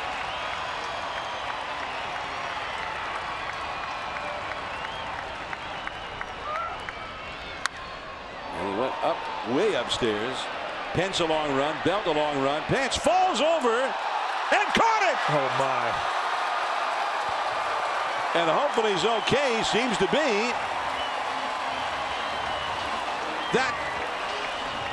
That just can't be possible. He fell over, he was flat on his back and caught it. Oh yeah. Just another day at the yard.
Former Giant fan favorite here tonight as a Pittsburgh Pirate. How did he feel about returning to San Francisco? It's our Geico quote this evening. Ryan said, when I go onto the field, it's all business. It's not going to be weird at all. It's going to be a baseball game that I'm trying to pitch really well in and help us win. There you have it. All business, guys. Well, it's kind of the professional motto. And once the game starts, it's a ball game, and you have to do your best to earn your paycheck. Well, the fans did something that I don't know that anybody's been able to do against Vogelsong, at least when he was a Giant. He left his game face for just a moment as they gave him a spontaneous cheer as he took the field to take his warm-ups before the last of the first inning. They just stood and gave him an ovation, and he looked at the ground for a long while like he just didn't want to get out of whatever it was that he was in, and then finally he looked up at him and acknowledged him with a wave of the hand. Trevor Brown, that kicks foul halfway to third, strike one. And that is a moment that he will never ever forget. Hunter Pence looks to be okay. Got up and ran off the field. Well, watch it come over. He slips on the grass, then his feet hit the mound, his legs give way, but his concentration never stopped to the ball. I mean, his eyes never came off the ball despite all that was going down around his legs. And that's just such a remarkable display of concentration. Great play. 1-1 now to Trevor Brown, who walked his first time. Hunter Pence. Just when you think you've seen it all. Flat on his back, and he caught it. 1-2 now to Brown. One more look, and look at his lower body, but the head stays so completely still. You know, he didn't peer at the glove either. Hit him low right in the base of the glove. Nice soft hands. Ends up making the play. It's a remarkable play. And those fans, they were right there. They had a front row seat for one of the great plays you'll ever see. Well, with a lot on the line, it's a chance to get out of the inning, minimize the damage. And he gets Matt Moore off the hill. And Matt Moore owes him.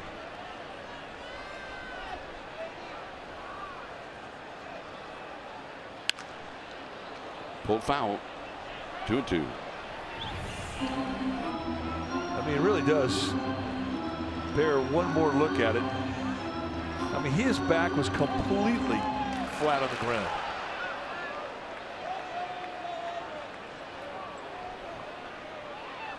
Well, and now you get to go back to the dugout and talk about it. Impressive. Popped up. Freeze. And there's one away.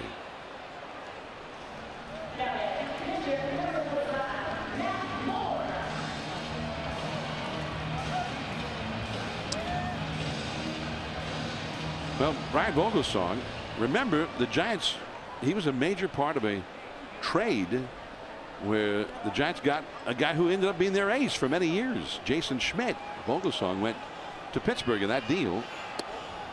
And Vogie back with the Pirates here. And he's had a win, one win. And he was 11 years between wins for the Pirates, equaling Burley Grimes from the old days. Burley Grimes, who was one of the last. In fact, I think he was grandfathered in. He was the last of the Spitballers. Last of the Spitballers.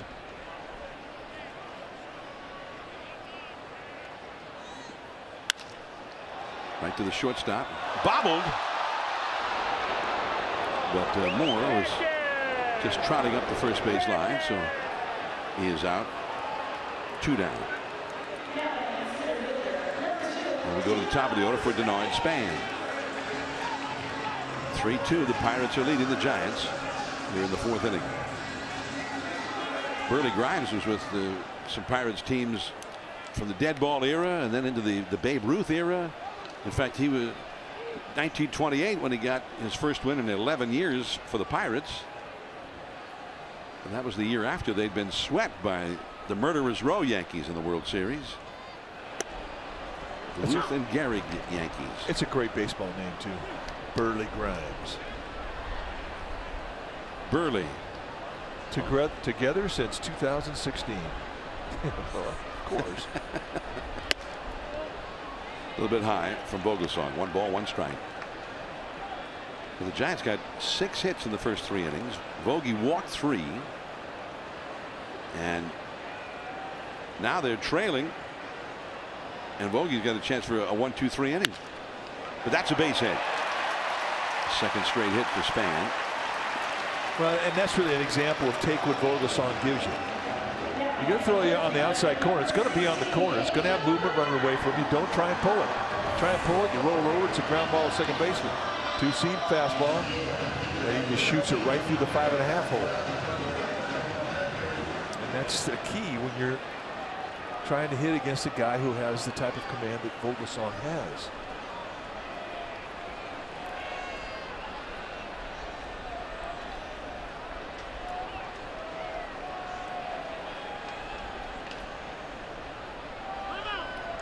Pagan has doubled and hit into a force out. Well, like the situation in the second inning with Span at first and 2 down, you keep thinking, well, this is a base stealing situation. But Span did not attempt to steal in that situation. There's a called strike. So I'm going to figure, well, he's not going to try it here now either.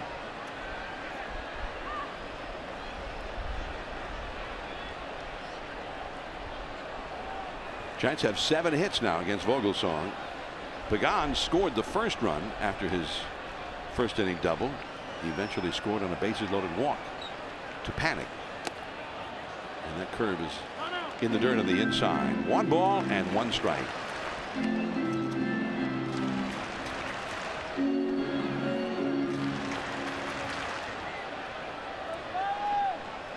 Well, he really has just been a clinic in how to keep your hands back in an at-bat. And we're talking from both sides of the plate. Just had a good solid season. Great second half. Hitting .291 for the year.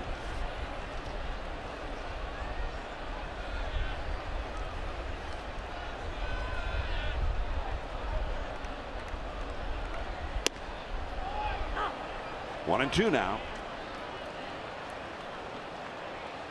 Ryan Vogelsong, when he got traded to the Pirates, and things did not go well for him in Pittsburgh. He got hurt in his second start as a Pirate, and had numerous injury problems. Eventually put into the bullpen. Cervelli leaning around behind Pagan, looked at first but did not throw. Span at first with 2 down. Then he was just trying to get back into big league ball. In 2010, I asked him if he saw the Giants win the World Series in 2010. He said, yeah, he was pitching in Venezuela, and he was actually a starting pitcher that night. And when his team was at bat, he went into the clubhouse and watched the game. There goes the runner. Gong has it and throws out Pagan. Well, the hit and run was on, and the shortstop Mercer went over to cover. Wait a minute. What happened here? Was it the catcher's interference on Pagan's swing? I think it was. So the inning is not over. Catcher's interference, apparently, the call. Let's see, it hit the glove here. Absolutely. Catcher's interference, E2. And more importantly, gets Brandon Bell, who's 2 for 2 up with 2 runners on him. And a chance to ruin Ryan Vogelsong's chance for a shutdown inning. Bell has swung the bat well tonight. He singled to right in the first inning, helped set up the first run, and then doubled over the head of McCutchen in center field and scored a run himself in the third. Look out. Yeah, we showed Ryan Vogelsong's wife Nicole sitting next to Haley Belt, Brandon Belt's wife, in the stands. Can't imagine there's a lot of conversation going on right now.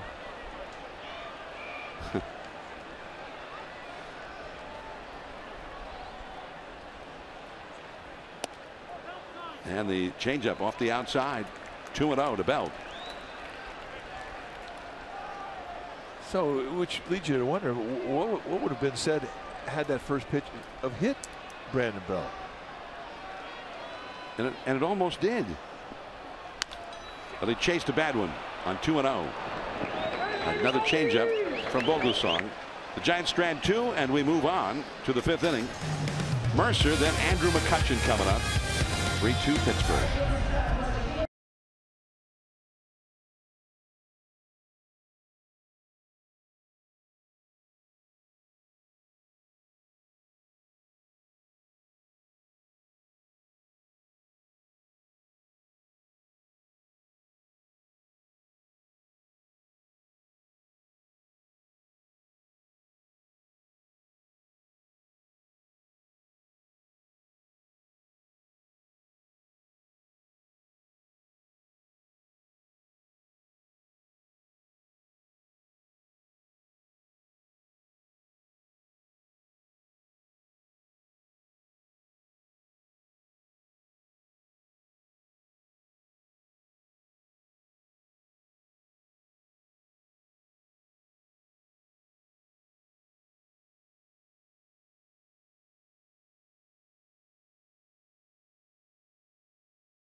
is celebrating Mike Kruko's 20-win season by sponsoring the commemorative bobblehead giveaway at the ballpark here on Sunday, August 28th.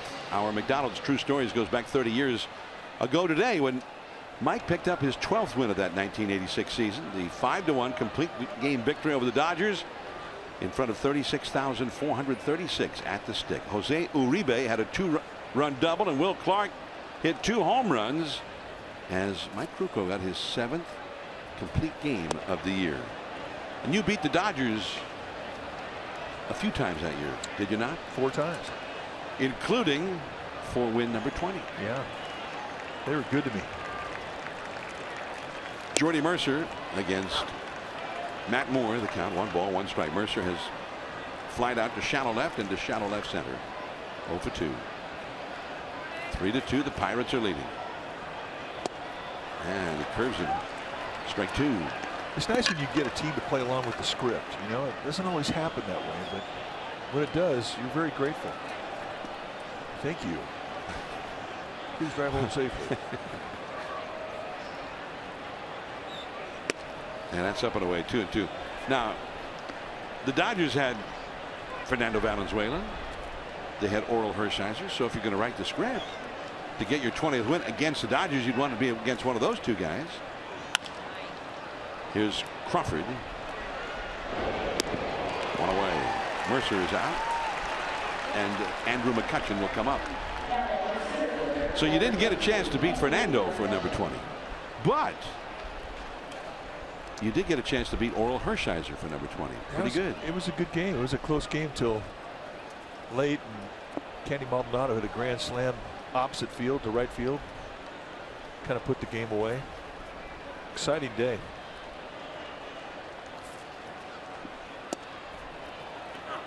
Got the low strike on that curveball. 0-1. McCutchen has popped up to second and struck out. Well, the Giants were in the pennant race most of that year. And your 20-win season. How many complete games did you finish with? 10. And if I tell that to Gaylord Perry, I'd be embarrassed to say it. He had back-to-back years where he had 29 complete games. Back-to-back. One year he had 41 starts, the next year he had 40, and he came in relief one time. That's back when men were men. He and Juan Marichal both going into the 300 innings that season. Those seasons. Wow, that ball is just scalded but foul. Right off the bullpen mound into the crowd. 2-2. That's back when those guys used to play in a 4-man rotation. I pitched in a 4-man rotation my rookie year, the only time. It's different. You don't have as much stuff. You're not as strong between starts, but you definitely have a good feel of baseball. Well, you came up right in that period where it was starting to go away, the 4-man rotation. All right, he's on his backside. Can he get it there? Yes! We have seen some kind of plays tonight, and we've kind of grown to expect it from Eduardo Nunez. We saw him from the knee yesterday here take a seat right in the middle of the infield, and that is all arm. I mean, I think that's a bit redundant to even say that. Not a problem. One hopper. Look at McCutchen. He can run. Wasn't even that close. No, it wasn't. David Freese. Well, we had Pence flat on his back, making the catch to end the 4th inning in foul ground after stumbling on the bullpen mound. And now, from a sitting position, Nunez throws out Andrew McCutchen for an out. These are highly trained professionals. Do not try this at home. No, don't. Try to be in a standing position when you're catching the ball or throwing the ball. 2-1. There's some anger on that fastball right there. Matt Moore thought he had the second strike with the changeup. He could throw in a better spot. But that's really an example of one pitch affecting the next. You get angry, you overthrow a fastball, miss high. Fouled out of play. Well, looking at the Pitch FX on the MLB at bat app, it wasn't even close. It was virtually right down the middle and well above the knees. So a very, not just a miss, but a very blatant bad miss by Mike Walensky, and that happens. 3-2. I think that's one of the strengths of Madison Bumgarner. I mean, he's got really a great ability to wipe the slate clean. He can get really ticked off on a pitch, but by the time he makes the next pitch, it's forgotten. He's putting 100% into that next pitch. He's got this one from his knee. And yes, again. Unlikely, but yes, he did it again. Well, for a guy with a great arm, all he has to do is find a balance point, whether it be on his knee, on his feet, sitting down, it doesn't matter. And he knows if you're going to miss low, give that first baseman a chance, and that's exactly what he does. Wow.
CSN Bay Area is brought to you by the California State Parks Division of Boating and Waterways, reminding you that life jackets save lives.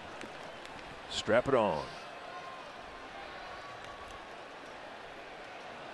Giants down by a run as Brandon Crawford leads off in the last of the fifth against Ryan Vogelsong. He has walked and flied out to right against Vogie.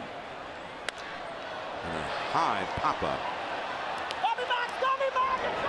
And Freeze, one away.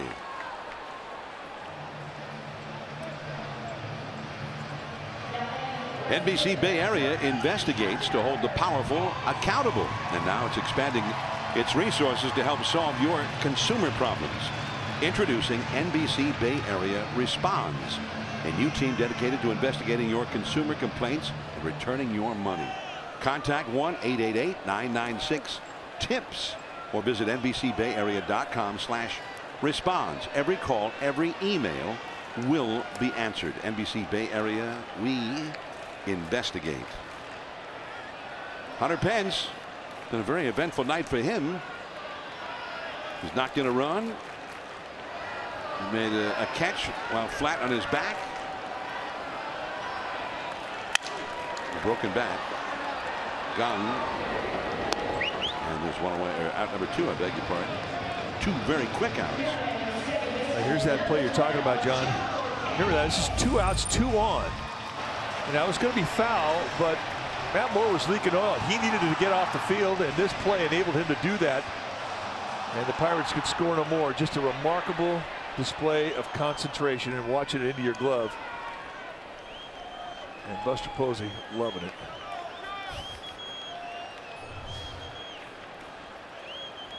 Joe Panik He's drawn a bases loaded walk and flied out to center. Takes a called strike. The Giants had their chances to do more than the 2 runs in the first 3 innings. And now they are trailing 3-2. Vogelsong gets a little bloop. Mercer in front of Marte. And that's Vogelsong's first 3 up and 3 down inning. On to the 6th. 3-2 Pittsburgh.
A 4-game series. That's right. This weekend. Join us Friday the 19th, and we're going to celebrate Tony Bennett's 90th birthday right in here at the ballpark. It's Sunday the 21st.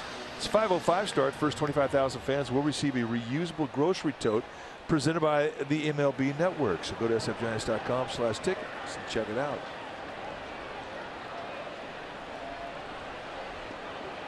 Starling Marte is flied out deep to center. And his last time up there, he singled. Part of that 3-run 4th inning rally. Way up in the air to center. Span just waiting for it. 1 away. Marte's gone on 1 pitch. And Moore could use a quick inning. He had thrown 89 pitches through 5 innings. He had a very long 4th inning. And a long 2nd inning as well. Jung Ho Kang, who has walked and singled.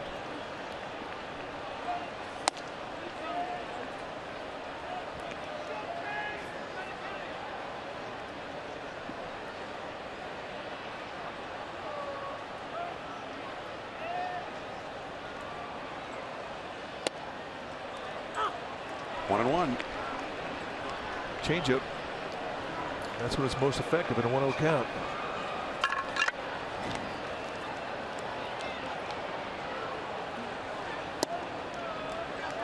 For the most part, he throws 4-seam fastballs. Now he's got the 2-seamer, but he doesn't throw it nearly as often as he throws the 4-seam fastball. So 4 different types of movement: changeup, 2 types of fastball, and the curveball. 2-2 to Kang with Cervelli on deck. 3 runs, 4 hits for the Pirates. They bunched up all of their hits in the same inning. The Giants 2 runs, 7 hits.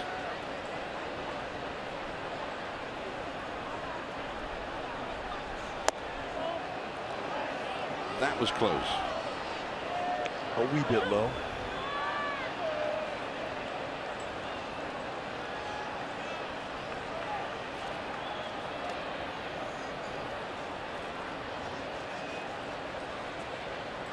Changeup. For the strikeout. And a good one. So we asked him the day we met him. What do you throw? Fastball, curveball, changeup. Will you throw a 3-2? He goes, oh yeah, not a problem. Well, he just proved it for strikeout number 5. And really, if you can't throw a pitch 3-2 with the bases loaded, then it really isn't a pitch for you.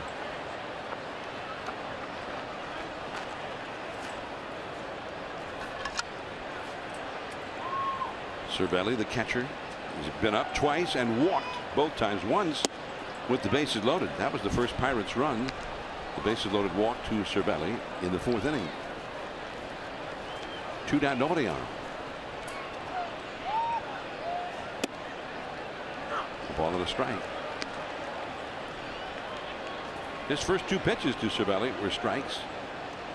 Back in the 2nd inning, he was ahead of 0-2 and then threw 4 straight wide ones. And then walked him on 4 pitches in a row with the bases loaded in the 4th inning.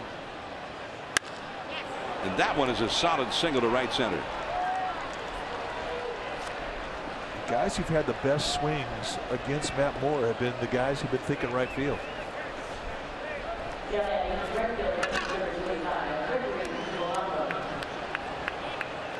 Here's Polanco, the only left-handed hitter in the lineup for Pittsburgh.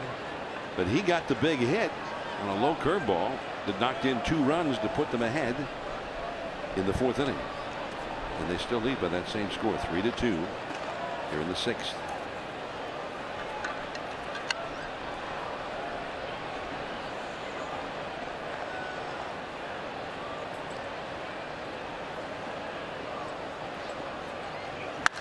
That ball is smoked way back there. 5-2 Pittsburgh. The one and only left-handed hitter has planted one in San Francisco Bay.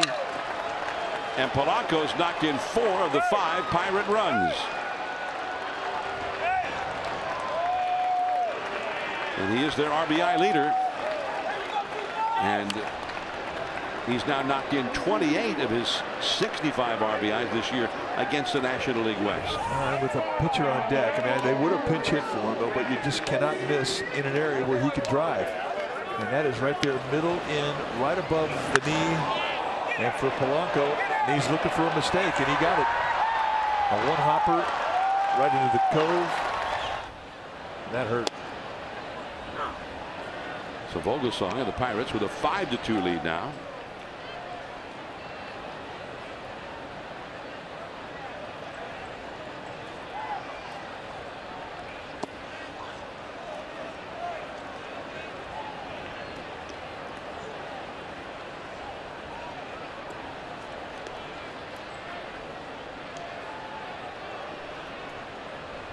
Giants bullpen getting ready.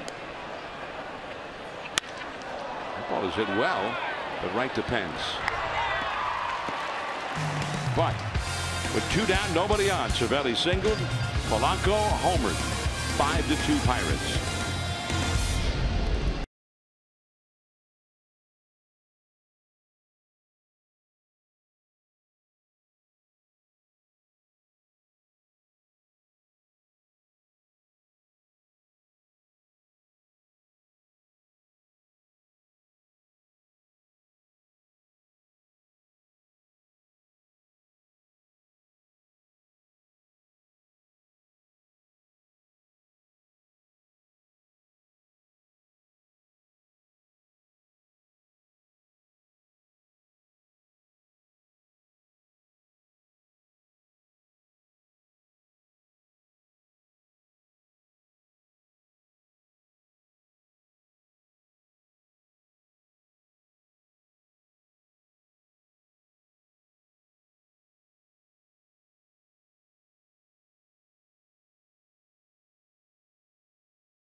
CSN Bay Area is brought to you by Toyota. Hurry in for Toyota's annual clearance event to get an incredible deal on the 2016 Toyota U1 before they're gone. Toyota, let's go places. By Kelly Moore Paints, celebrating 70 years as your neighborhood paint store. And by Xfinity. X1 from Xfinity will change the way you experience TV. Pittsburgh Pirates lead 5-2 as we head into the bottom of the 6th inning. Welcome back to our broadcast. I'm Amy Gutierrez. The Giants made an announcement today. They have a new international player academy in the Dominican Republic.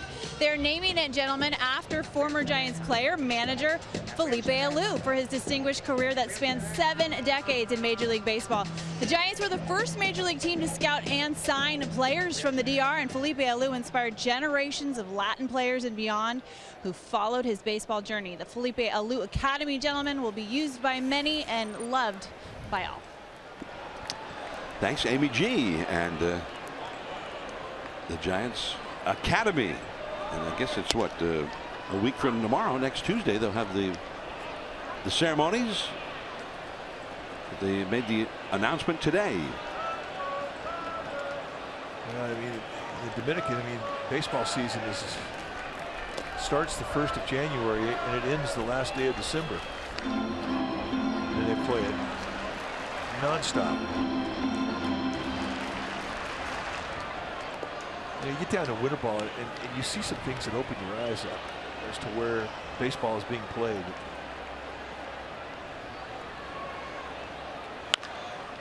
You're getting off the freeway. You know how you get off and you kind of circle around. Then there's a little patch of ground there in the circle. You're getting off the freeway. First time I get out of the airport in Puerto Rico, we go by this little patch of ground and there's a game going on. I mean, there's 9 guys on each team. I mean, there's no fence. It's just the street, the freeway. That ball is smoked deep into left field. On its way. Adios! Pelota! Eduardo Nunez with a long one. His first home run as a Giant. Number 13 overall for Nunez. And he hit a few during batting practice. That got the attention of Bruce Bochy, because he had not been hitting many even in BP. They made a correction in his swing. They thought they really had found something, and he comes into tonight's ball game and has a 2-hit night, his first home run with Giants uniform on. Trevor Brown, and Bogey got the strike on that one. Take a look at the flight of the ball from the splash can. That's way up in the bleachers.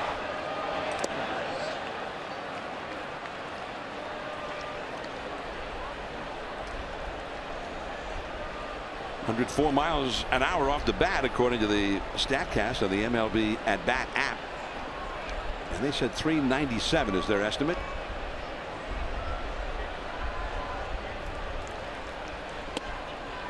Another curveball, and it's 1-2 to Brown, who has walked and popped out.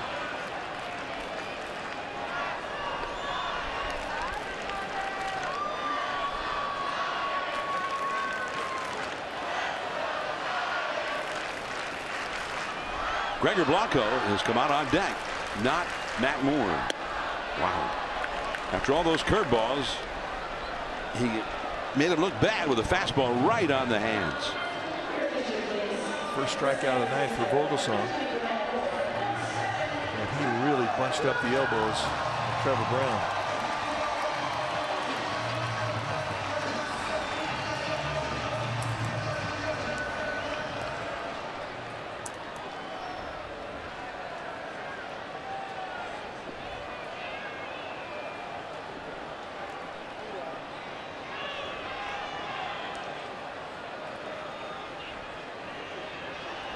Five to 3 Pirates, and the changeup is low. Ball 1 in the Giants bullpen, getting ready for the 7th inning, is George Cantos.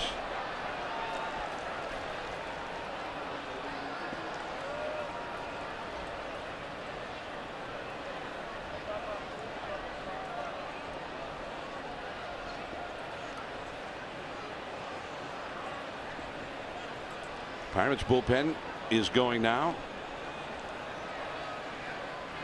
The line for Matt Moore: 6 hits, 5 runs, 3 walks, 5 strikeouts. I mean, he's going to be disappointed about it. Really, it was the one pitch, and that was the 2-out home run hit by Polanco in the top of the 6th that he's going to think about the most, and that is the difference in this game.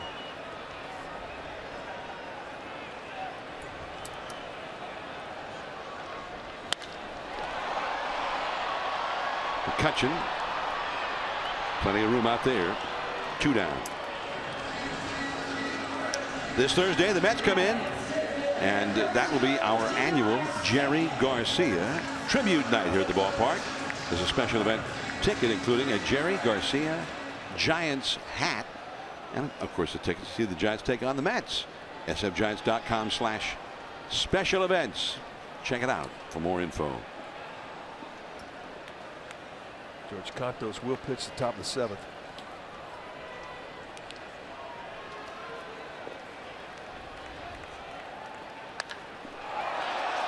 Right field. Polanco looking up and goodbye.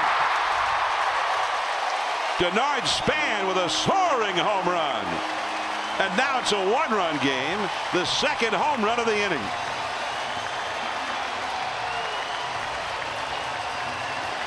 Third hit of the night for Span.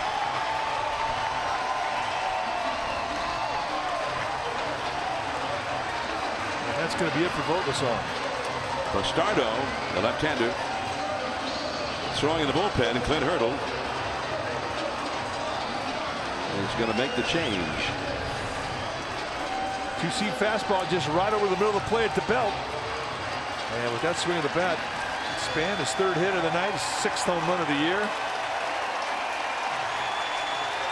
Vogelsong retires, and another standing ovation from the Giants fans. Thanks for the memories, Vogie.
The Giants here in the last of the 6th inning. New pitcher for the Pirates. The pitching change brings Bastardo into the game, and it's time for a change. Think speedy. Oil change and auto service, your oil change, tune-up, and brake experts. 49th time that Bastardo has come in. 49 strikeouts in 48 the 3rd innings, and you're going to see a low to mid-90s fastball, more lows than mids, and then the Bastardo slider he's got. It's a good one, and a changeup. 3-pitch guy.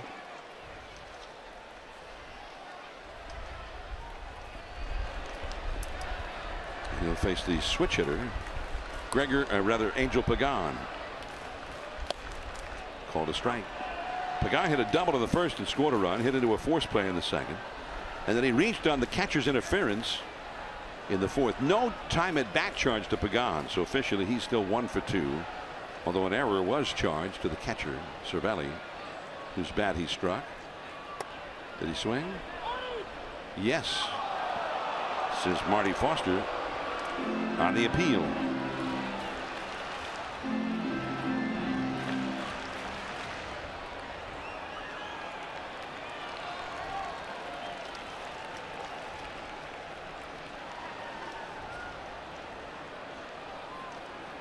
Two down, bases empty, 2 strikes to count to Pagan. And a foul out of play. He fought that one off. Expand and protect. You're in an 0-2 count. Can't be taking corner pitches. You got to get out and protect.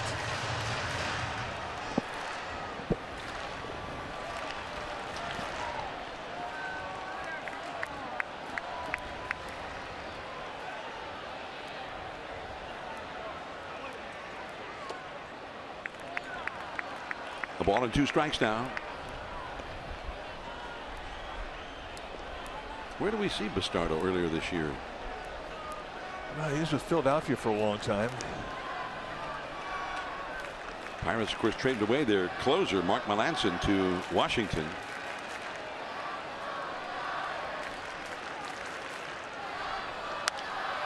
And a high pop-up. Freeze gives way to Harrison. Giants are down by a run as we head to the 7th inning. Dwayne Kuiper will be back for the 7th inning. The Giants go bye-bye baby twice. Nunez, then Span. 5-4.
Time now for our Toyota game summary. It's brought to you by your local Toyota dealer.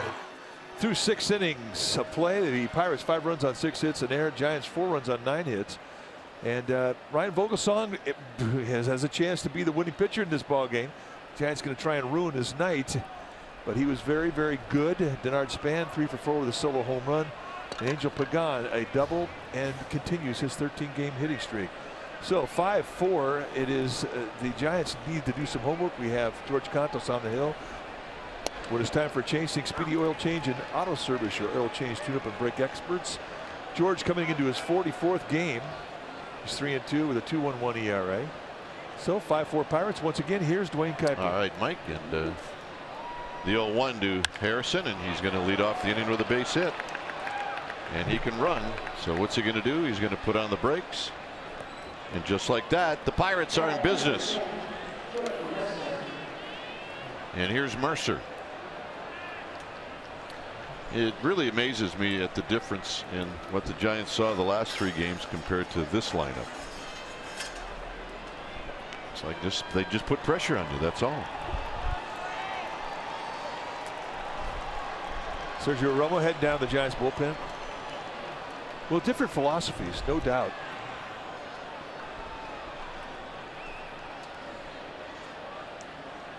One thing that I was very impressed with tonight with the Pirates is their approach against Matt Moore. I mean, a lot of the right-handed hitters were up there and they weren't thinking about anything other than right field. And it showed. They had a plan.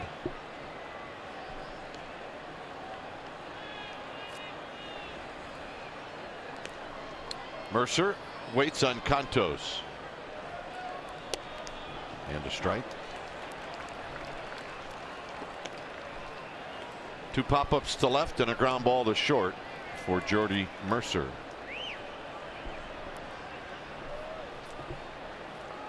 So the Giants have come back in this one. A couple of solo home runs. That offsets Polanco's 2-run home run in the 6th. Harrison, you can tell he's thinking about going. He's got 15 on the year. Well, that's another big difference in the Pirates and the Orioles, who just left San Francisco. Orioles had 14 stolen bases. Pirates have 88. They look to steal. They move. Ooh, very close.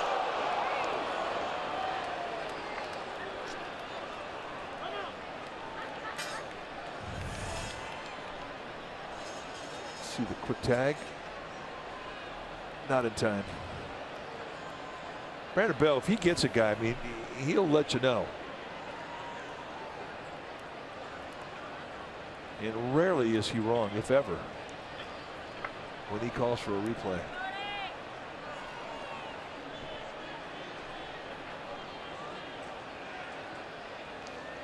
Harrison goes, and a base hit to right. So the Pirates will have runners at the corners.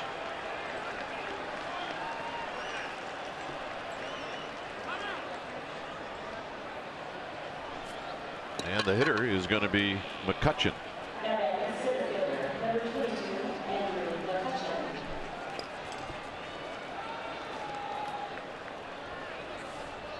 And that's it.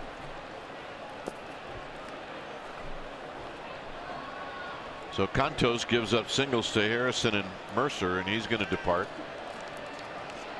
And Romo's coming in, and what they're looking for is they're looking for a strikeout.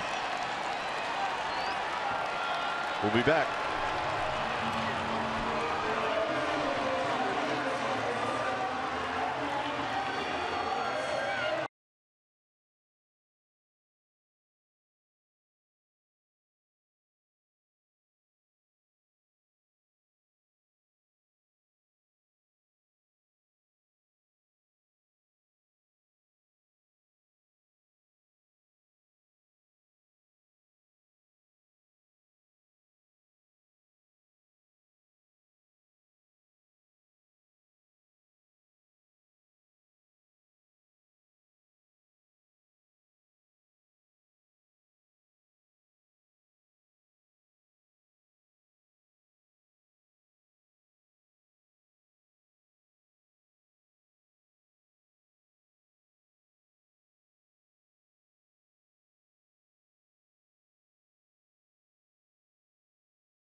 Easier than ever to catch more Giants baseball in your area by tuning into NBC Bay Area on Channel 11 or over the air or on Xfinity Cable 3 and 703. Check it out and spread it around.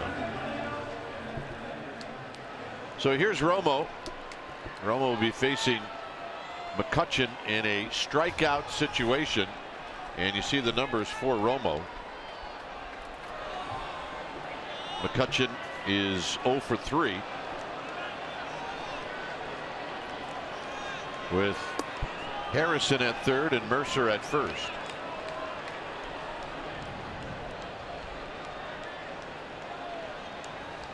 And a slider for a strike, and it's 0-1.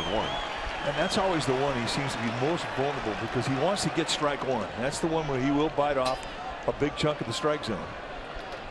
Now once he does that, now he'll start shaving that outside corner. Or since his guys are diving out there, he'll come on that inside corner, but it allows him to go to either side of the plate that he wants to now that he's ahead in the count. Swing and a miss, 0-2.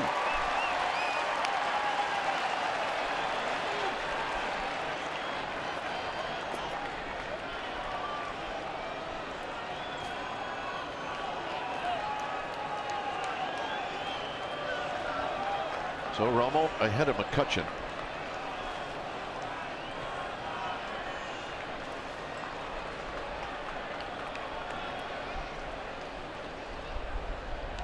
And the pitch down low. McCutchen takes this one.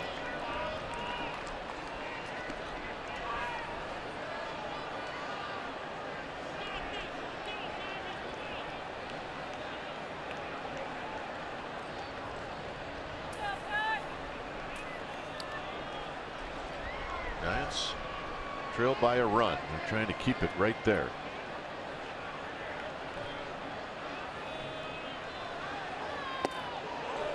Took that one again. 2-2. Well, good teaser. You got count leverage in a 1-2 count.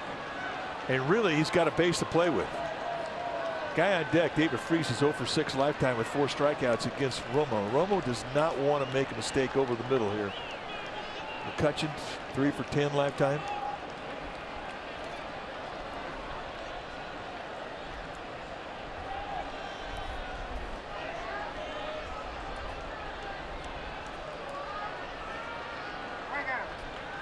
And a soft toss to first. Back is Mercer.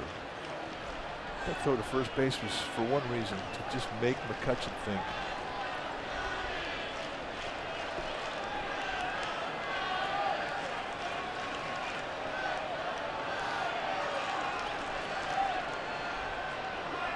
Infield in. And this little pop-up is going to have a hard time being caught, and it falls. And everybody moves up a base, and it's 6-4. And when you play the infield in, that can be a problem. Not what you can do about that. If you're Sergio Romo, you did your job. Well, just an unfortunate swing of the bat. But the point you make is absolutely was the difference in this play. Crawford, who goes back as well as any middle infielder in the National League, just can't back. There wasn't enough pop-up to get back on. So here's Freese. And Freese takes a strike.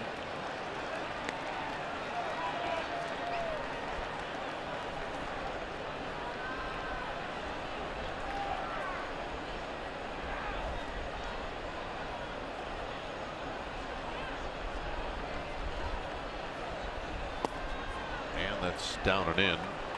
Freese singled in the 4th. The one thing the Pirates have been able to do in this game is when they got one hit, they've piled on after that. They've had innings where they didn't get any hits, but then in the 4th they had 4 hits. In the 6th, a hit and then a home run. In this inning, 3 hits in a row. Swing and a miss, 1-2. Right now, it's very important that you just limit the damage.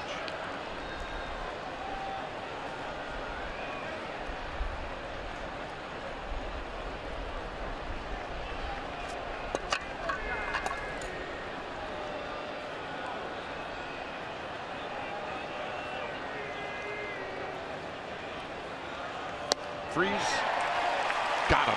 And he got him on a sinker. 2 swing throughs for fastballs on the 2-seam grip. He swings right over the top of. So now 0 for 7 lifetime with 5 strikeouts. So look at the movement.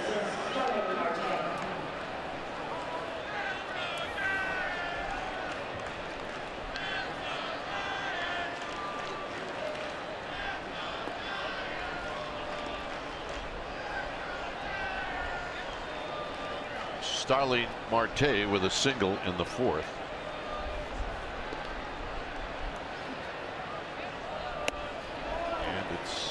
Tight, 1 ball and no strikes. Romo wants it in the ball.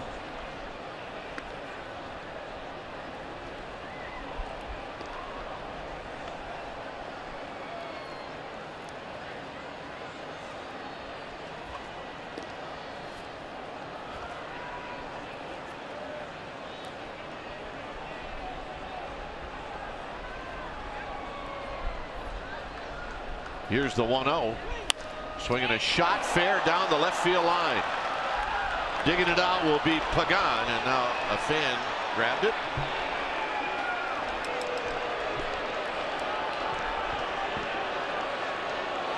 Well, you might as well just keep it.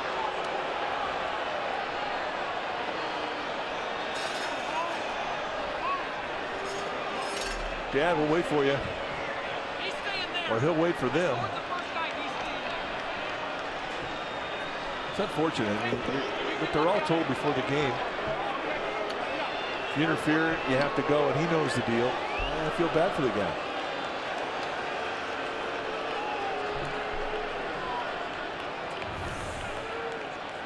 Right past Nunez, and it hops right up. And right there is when he made a mistake. Oh, is that fair? And he knows it.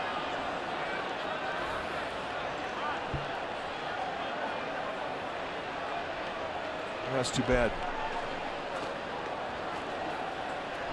So what Clint Hurdle is saying is, you know what? Why are you not letting that other run score? He's going to make the argument. It's a fair argument. And it is a fair argument. And he might win the argument.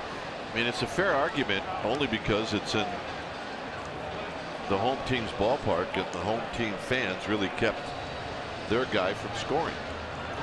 Now they're going to take a look at maybe where to place the runners. I mean, it's not a ground rule double. It is the discretion of the umpire as to what the ground, what the hit should be. I mean, technically they could make it a triple, which is unlikely, but the one matter at hand is whether or not that second run's going to score.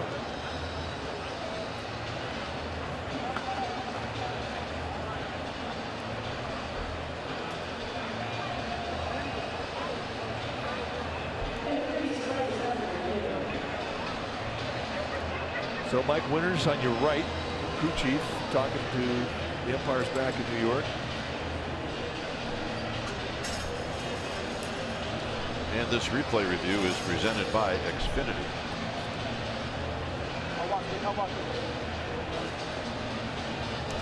Take a look at where the runners were. Now the lead runner at third base, he's going to score. The debate right now is the runner who's now at second base. Would he have had a chance to score? You can see Marte over at first base. So, and I think that he is going to be kept at third. I would be surprised if they did score. But the fact is, we'll never know if the ball would have been allowed to be uninterfered with. So they're going to keep the runners where they're at. And that's probably the right call. But bottom line is, just don't interfere with the ball.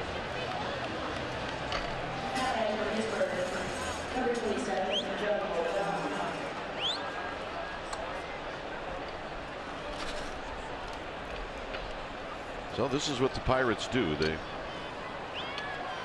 come up with base hits in the same inning. And now it's Jung-Ho Gong at the plate with the infield in, and he takes a strike, and it's 0-1.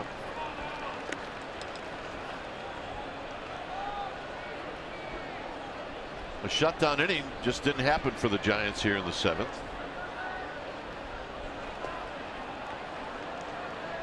It's 7-4 Pittsburgh.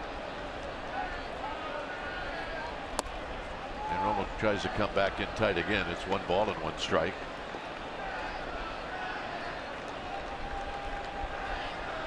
On deck is Francisco Cervelli, with Javi Lopez getting loose.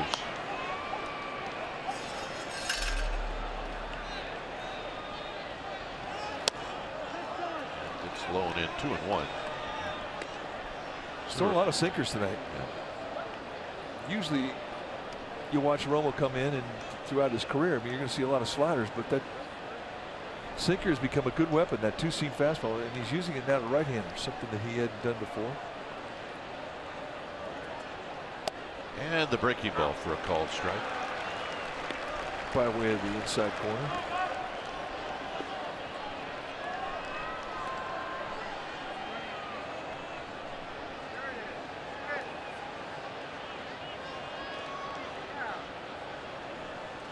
2-2.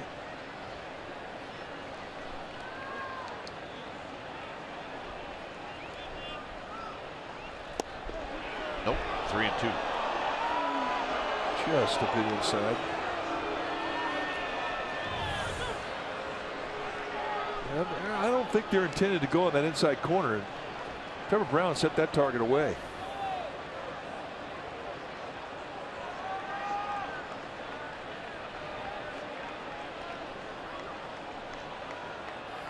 Here's the payoff. Got him.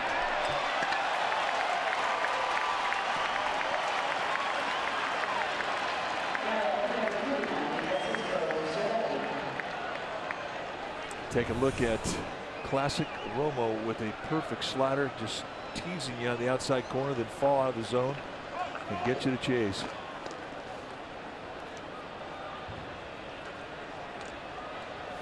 Here's Cervelli.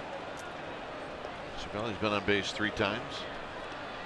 He had a 2-out single in the 6th, and then Polanco hit one out of the park. First pitch is low.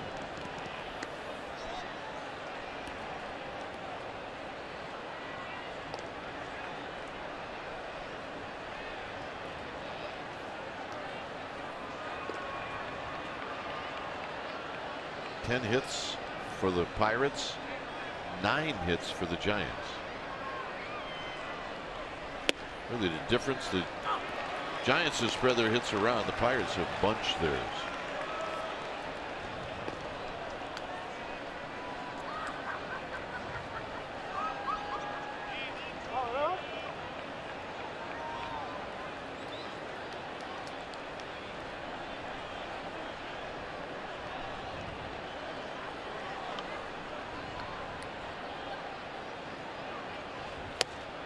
Inside corner, 1-2. Yeah, the 2-seam fastball, taking advantage of it.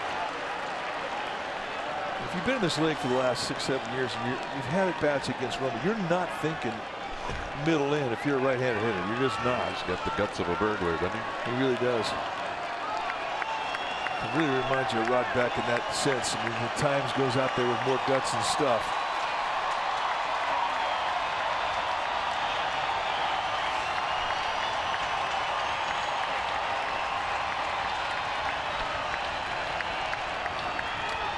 Got him. Well, Romo really comes in and does a nice job. It's 7-4 Pirates.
It's a 7-4 lead.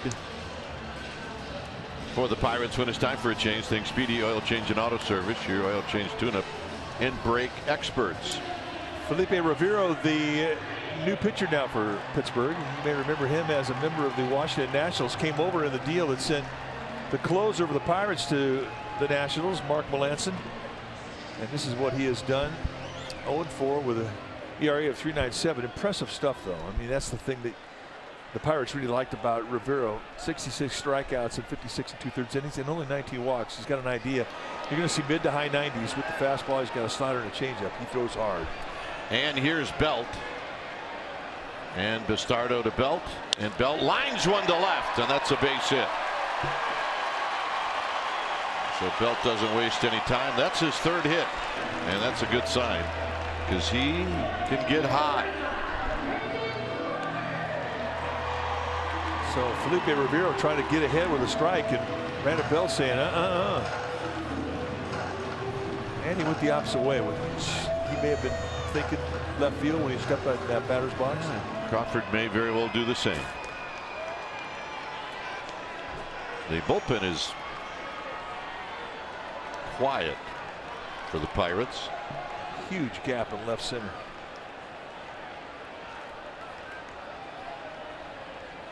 And tight, 1 ball and no strikes. It's kind of an easy 96. Yeah, it's lazy arm delivery.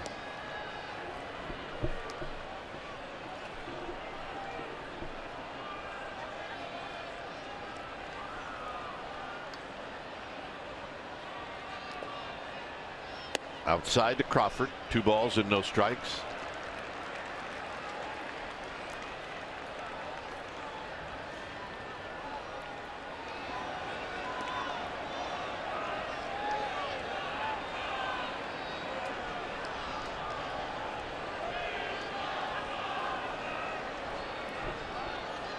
And a step off throw by Bastardo.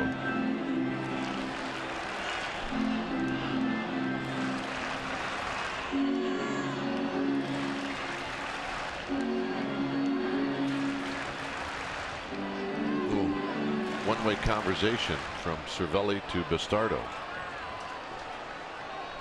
Matt Cain practicing the 4-seam fastball grip.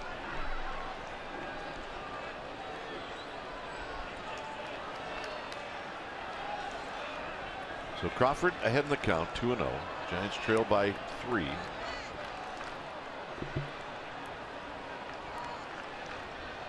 And the pitch. High, 3-0. Well, maybe Crawford has a green light, but the Giants need another base runner or two.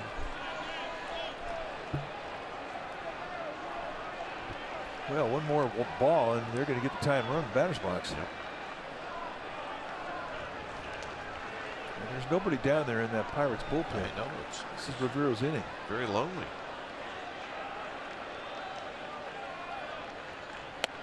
And a strike.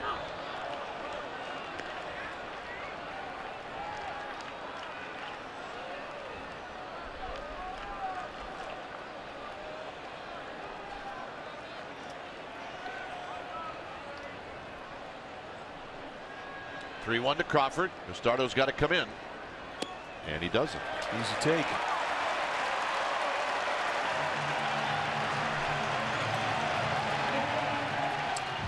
High time for our Togo's big play. The Togo's way, and Hunter Pence in the 4th inning came up with a tremendous play. An absolute gem. His legs cut out from underneath him by the mound. He slips, but yet through it all, he still manages to maintain his concentration to the ball, and he makes the play and ends the inning. And Buster Posey was loving it. I think our marketing department's thrilled. They got something for next year now. It's the bobble knees. So Pirates get somebody up in their bullpen right now, and Ray Sears is going to go out there and just take a little time and allow him to get a chance to get loose.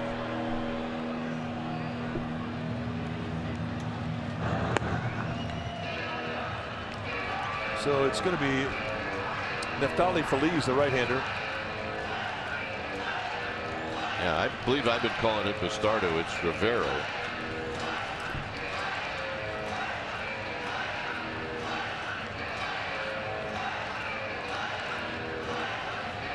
See what happens when you go take a pee? They throw somebody in there that looks just like the last guy, for crying out loud. So Ray Sears has got it all to take care of. And so do we. We know that Rivero is out there on the hill now. Well, here's Pence.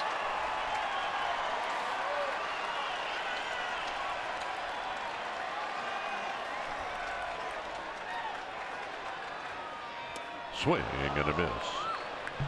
Pence so anxious to try to tie this game up. Falls behind, no balls and 1 strike.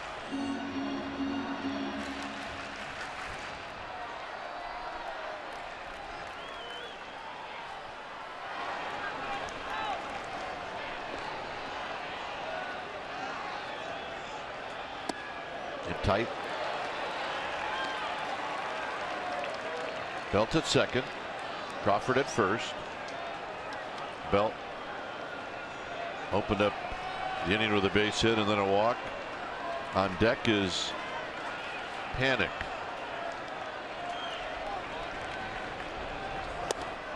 1-2. Couple of changeups. Get that batter's box. The guy that could throw 99. You're not thinking changeup. No, not at all.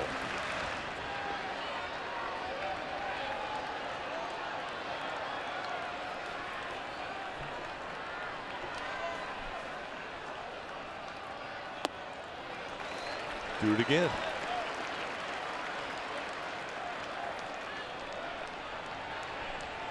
There's Panic.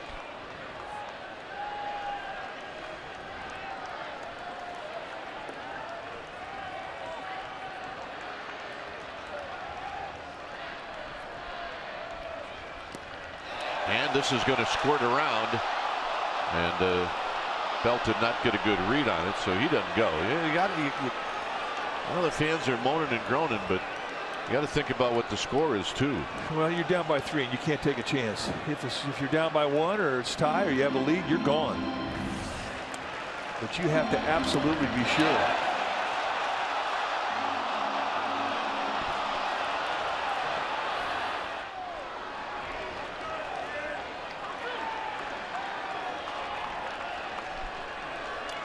Three and 2.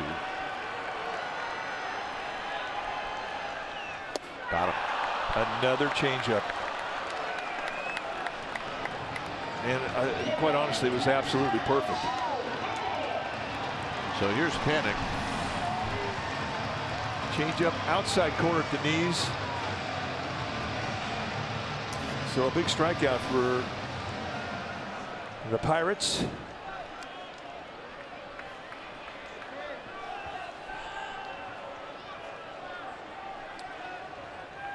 Panic is 0 for 2.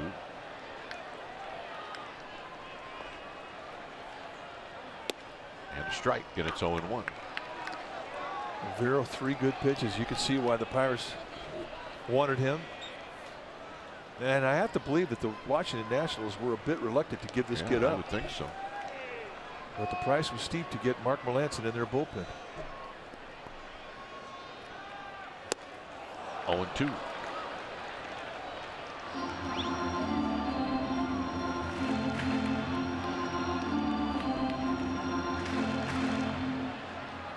Will Smith about ready to make his debut.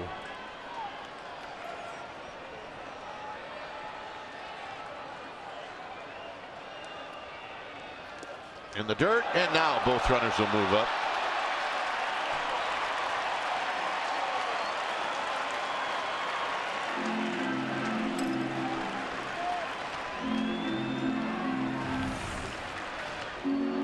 The breaking ball in the dirt, just kicks away. I mean, Cervelli does everything right. I mean, that was proper technique. Just got a little bit unlucky as that ball hit the side of his glove and kicked right.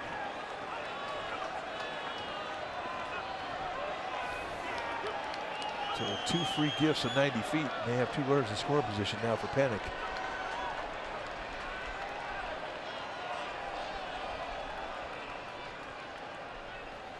And he got him.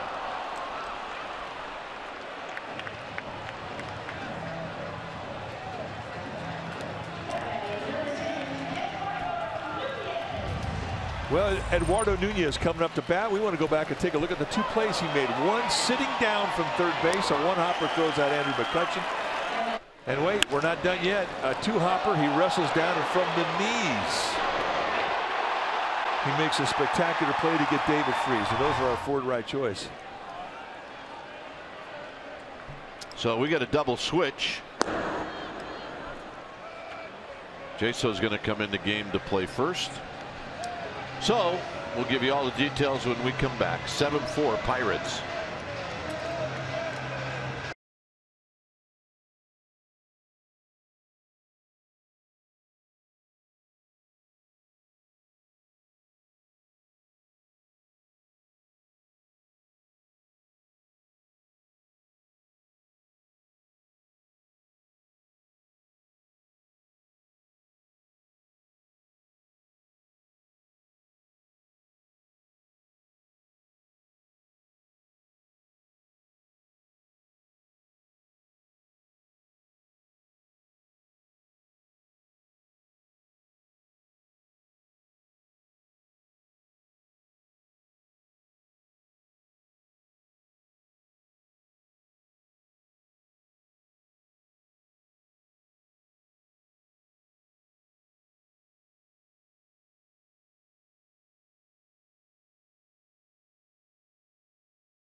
CSN Barry is brought to you by the Monterey Bay Aquarium. Submerge yourself at MontereyBayAquarium.org/love.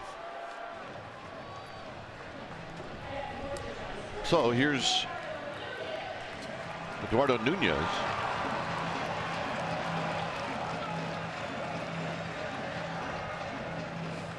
The pitcher now for the Pirates is going to be the right-hander Neftali Feliz. And he's got great stuff. You're going to see mid to high 90s with the velocity of the fastball. He's got a curveball, slider, changeup. 51 strikeouts in 45 innings. And a big swing and a miss. That was mano-a-mano right there.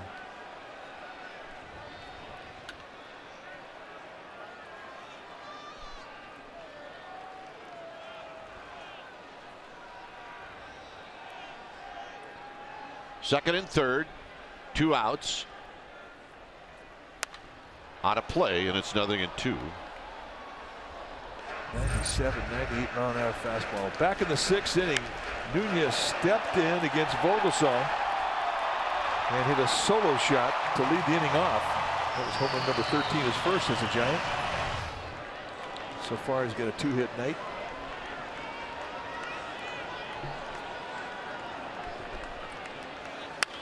On a play again, it stays at 0-2. Big head turn for Feliz. Freese is at third. Jaso is at first. So out of the game is gone.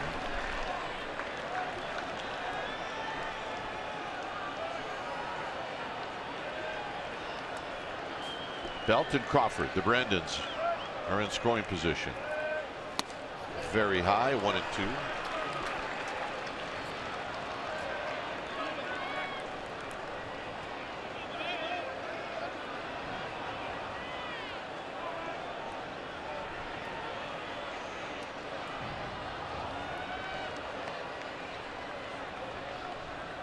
One-two pitch. Way outside, 2-2.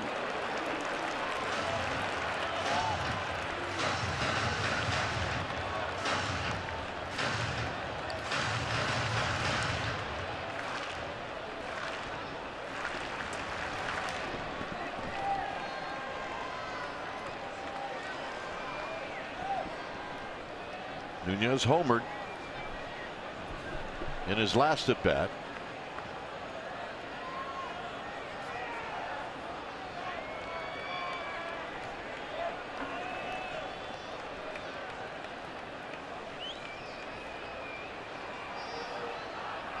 the pitch. Base hit, left center field. McCutcheon's going to dive. He makes the catch. McCutcheon with a headlong dive puts it away. For 1 second it looked like it bounced, and it did not. An amazing play. The defense we've seen tonight. Wow.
Tuesday, Giants and Pirates, pregame live at 6:30, and then we'll have the game for you at 7 right here on CSN Bay Area. The first 500 fans get a cheer card and an authentic Giants fan drawstring bag at 5 o'clock. That's when the giveaway starts. When it's time for a change, think Speedy Oil Change and Auto Service, your oil change, tune-up, and brake experts. Will Smith, the new pitcher now for the Giants.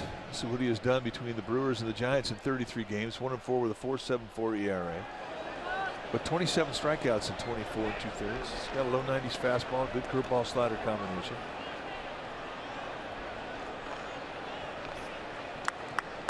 And he's facing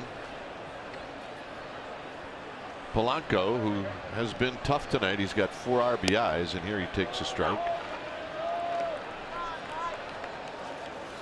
A single to knock in 2 in the 4th, and then a home run off of Matt Moore in the 6th. And he had been stone cold coming into this series.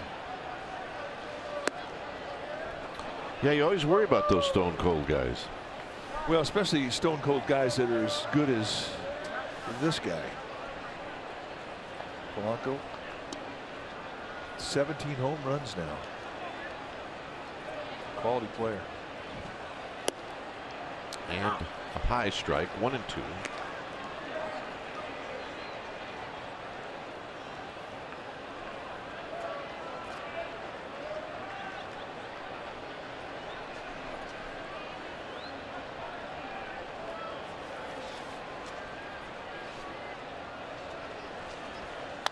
And this is popped up. Who's it going to be? It's going to be Crawford, and Crawford will make the play. Take a look at the heartbreak as to how this inning ended for the Giants in an absolute brilliant Gold Glove play from Andrew McCutcheon. It saved 2 runs, and Eduardo Nunez suffered that heartbreak. I couldn't believe it. It's the big leagues. That happens. So here's Jaso. Down low. John Jaso in Northern California. Graduate of McKinleyville High School. He's a Panther.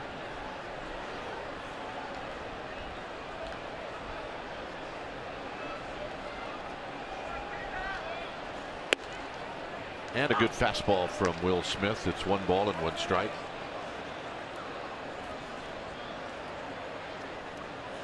With Josh Harrison on deck.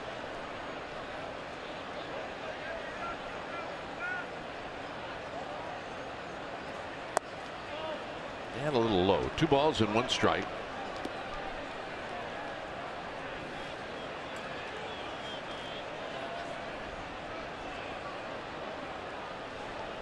Jason, 32 years old, 7-year veteran at the big league level. 2-2. Pitch.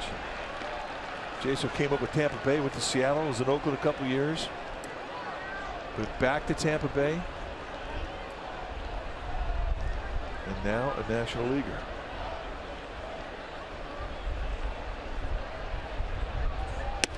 In tight, backs him off the plate. 3-2.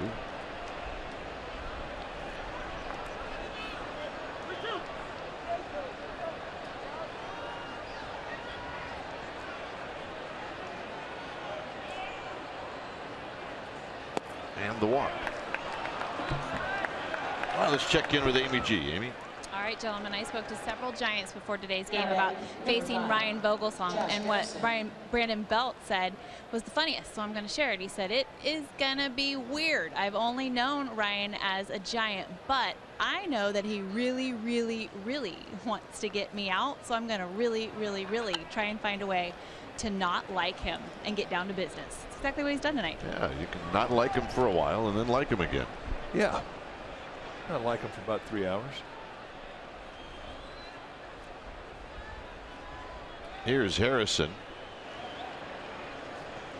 And he takes in the dirt.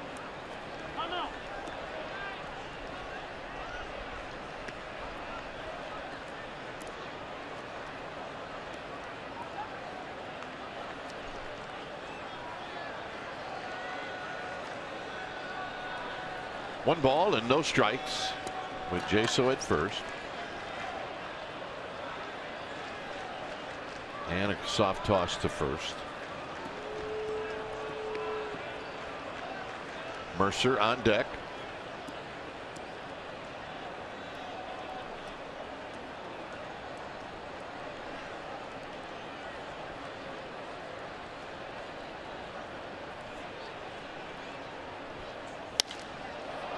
Struck out into left center field for Pagan. 2 outs. Yeah, Ryan Vogelsong departed when he was taken out. And he finally got a chance to tip his cap and acknowledge what these fans have meant to him and this organization.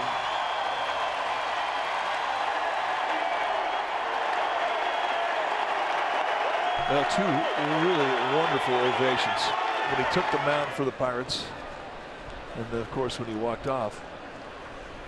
I don't think that did not go unnoticed by his teammates. And Mercer takes down low. 1 ball and no strikes. And that was noticed all around baseball. And that's what you want to be if you're a player. You want to be remembered fondly.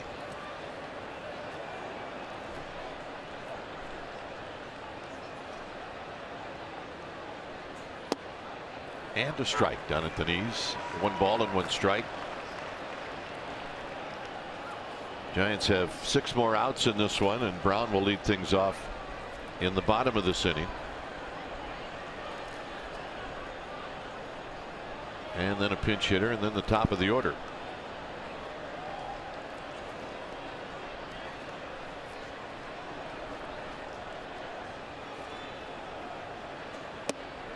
A little low. 2 balls and a strike.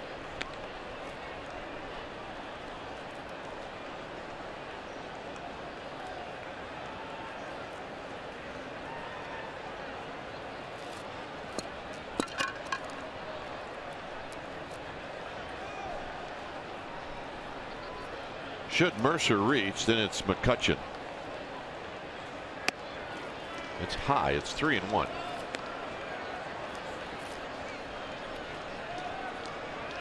There's McCutchen. A great play he made to end the 7th.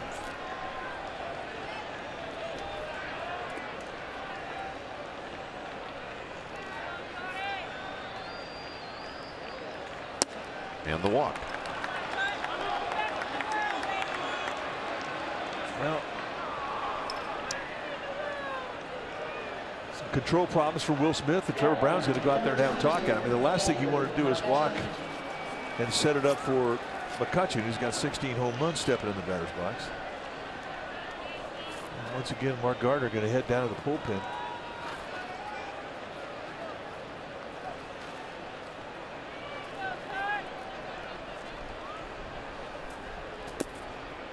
Jake Peavy.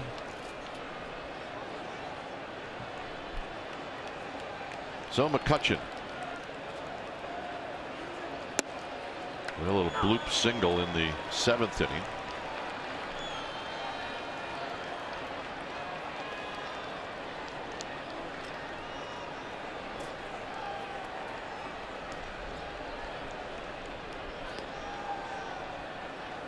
At second is Jaso. He walked. At first is Mercer. He just walked.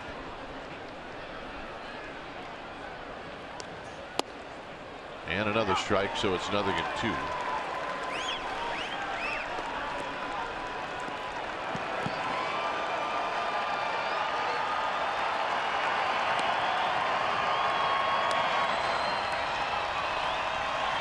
No balls and 2 strikes.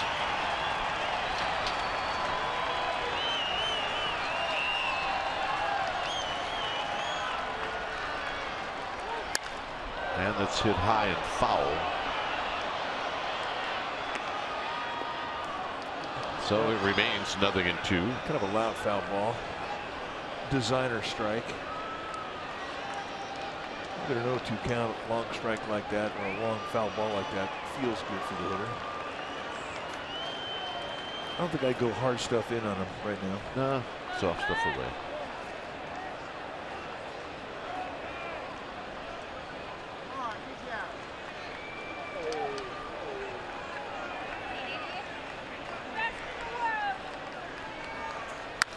And a flare to right. Pence is coming in, and he cannot grab it.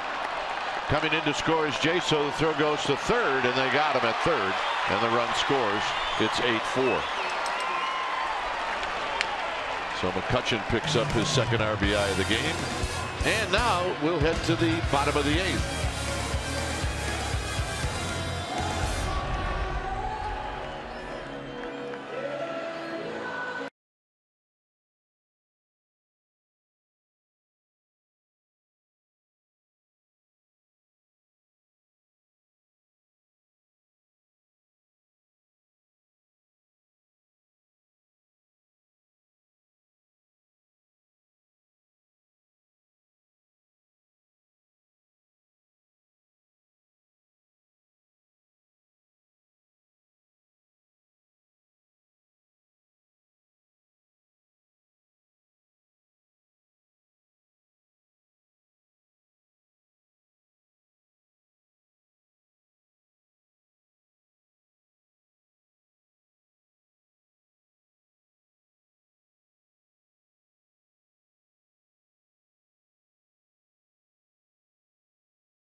Giants 4.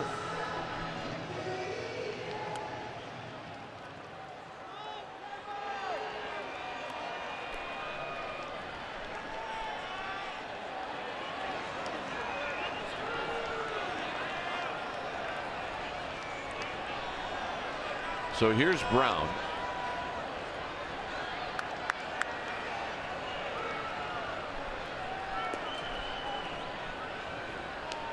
Brown facing Phillies, and he pops this one down the right field line. That'll be out of play.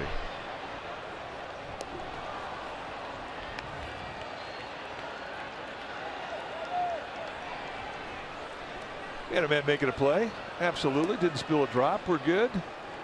High fives for you, and easy on the high fives. Here's the pitch. Out of play again. It's 0-2. Okay. Grab some pine, meat. The sprinkler. Rainbird.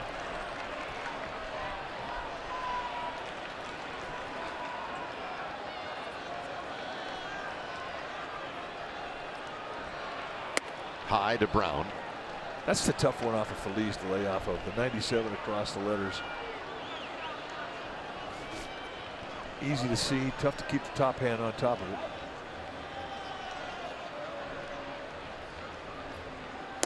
Brown takes it. It's 2-2.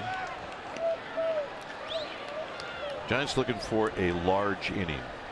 One where they hit for a while. Well, that's the plan. That is the plan.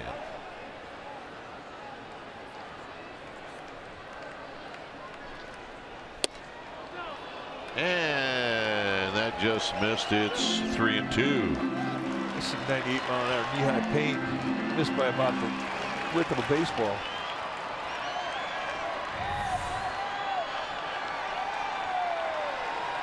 Yeah, for Trevor Brown, it's like, thank you. And they're going to say he went around. Yeah, I think he did.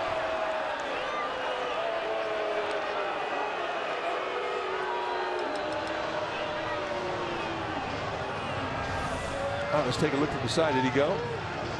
Nope. No, he did not. He didn't go. He didn't go. Yeah, I got you. He's out. Yeah, that's it. Marty Foster over there at first base. I'm going to support my teammate. Marty, good try, Marty, but we caught you. Yeah. Here's Gillespie.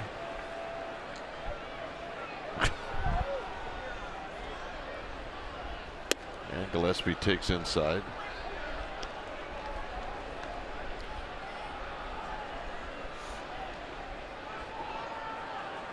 Gillespie hitting at 259. Span to follow.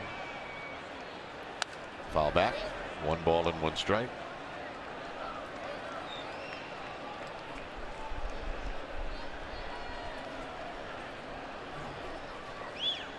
You've been checking the Tampa Bay box scores? I have. Any particular guy? Matt Duffy.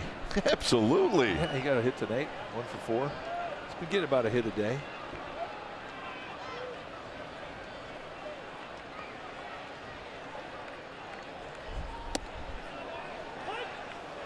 No swing. 2 balls and 1 strike. Well, pretty soon it's going to be 2 hits a game. Yeah, that's what's going to happen. Giants fans are going to miss him for a long time. So are the broadcasters. 2 balls and 1 strike to Gillespie.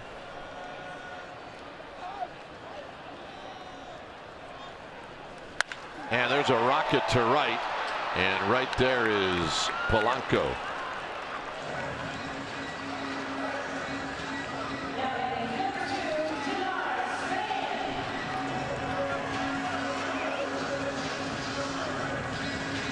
Span has had a great night. 3 for 4 with a home run. And this was the 6th inning. And this was Ryan Vogelsong's last pitch. Fastball, 2-seamer right over the plate at the belt. And Span, for the 6th time this year, takes the free trot around the bags. So 3 hits for Span, 2 singles and the home run you just saw. And a pitch high. 1 ball and no strikes. A lot of pitches being thrown in this game. Consequently, we're past the 3-hour mark. 3 hours in 5 minutes.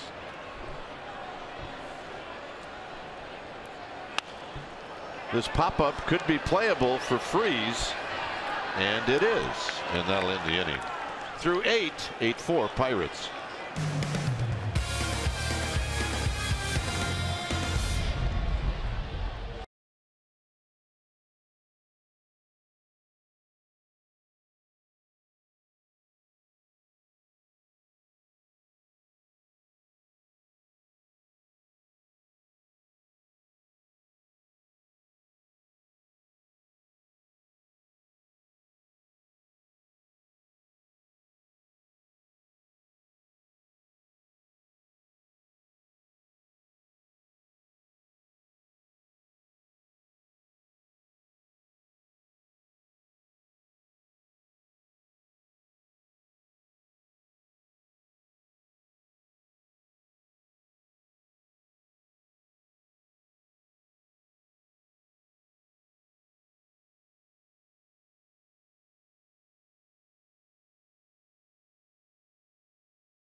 Well, check out Hyundai Sportsnet Central tonight after Giants postgame live right here on CSN Bay Area. Join Henry Wolford and Kelly Johnson as they will talk about Giants clubhouse reaction, Vogelsong postgame reaction, and Alex Pavlovich postgame notes. All that and more. Hyundai Sportsnet Central right after Giants postgame live. Did you bring your scarf? Well, it's Irish night. Yeah. Here's Peavy. When it's time for a change, think Speedy Oil Change and Auto Service, your oil change tune-up and brake experts. The numbers for Peavy, most of his year has been as a starter, but I believe this is the 6th appearance for him out of the pen, and he's starting to figure a lot of things out about the bullpen, about how to handle adrenaline, how to warm up.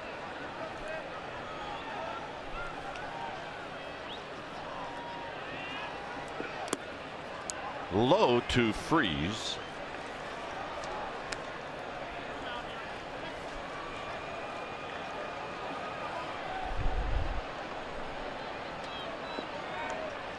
And what are we waiting on? Fans dropping things out of the stands. Yeah, they're dropping hats. Second time that's happened. Andrew McCutcheon had to go and retrieve a hat for a young fan. It's not a beach ball. No. Seagulls are anticipating an ending. On the ground towards the hole. Crawford can't get it. Freeze with his second hit, which will put Peavy into the stretch. They are getting ready. They're just sort of lingering out there in the cove. They figured it out. I mean, it looks like stars.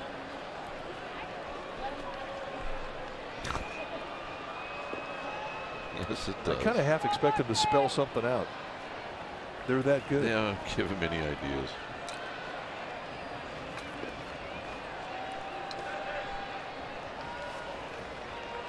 Here's Marte. Marte hits one high and foul down the right field line and out of play. Marte tonight 2 for 4. 12 hits for the Pirates, and they did not have a hit through 3 innings. But they have just put the pressure on the Giants from the 4th inning on.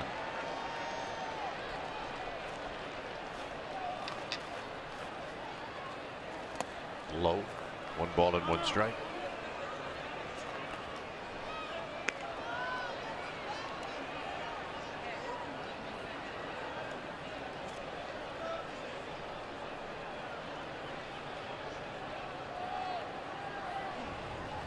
Peavy tosses to first where Freeze wasn't off the bag.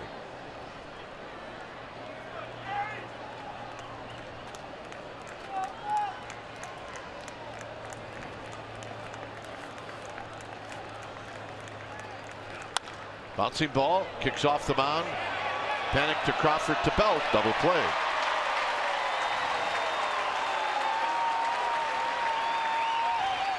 Crawford coming across the bag on the run. And look at the feed from Panic. Perfect, right up there at the chest. Toe taps the bag. And a snow cone from Belt on the first base side. But they do get to do a double play.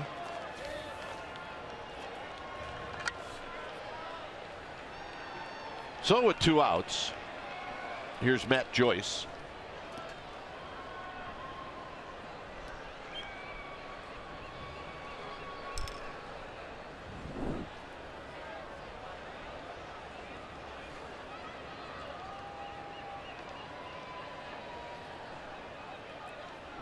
Joyce, powerful left-handed hitter, takes a strike at the knees, and it's 0-1.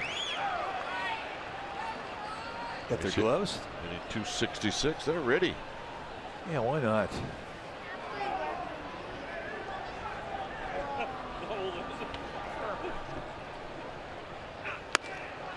Started to go, but held up. It's 1 ball and 1 strike.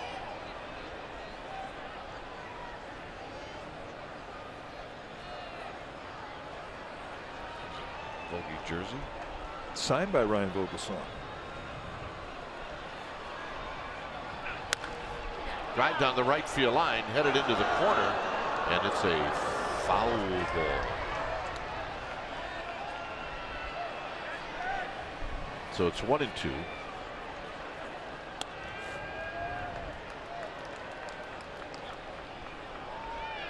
Joe Panic fan got it. Atta bib.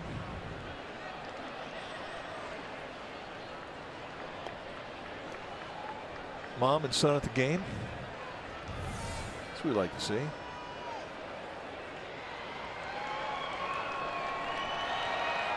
How about that? And it's a little low away. 2-2. Not much.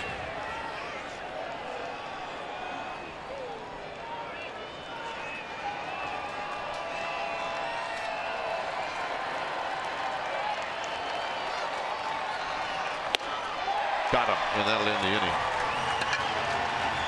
So last chance for the Giants, and it'll be Pagan to lead things off.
And Tony Watson is the new pitcher. He will try to get the last 3 outs of this game. Well, when Mark Melanson went off to the Washington Nationals, Tony Watson moved up into the closer role. He's got 5 saves, 2.76 ERA, in 49 innings he struck out 43. How does he do it? He got a low to mid-90s fastball. He's got a hard slider and a changeup. And he'll throw everything at you.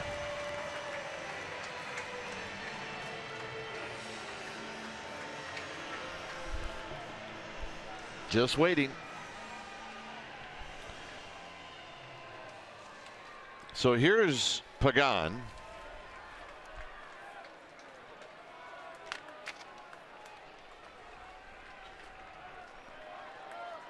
Pagan doubled in the first.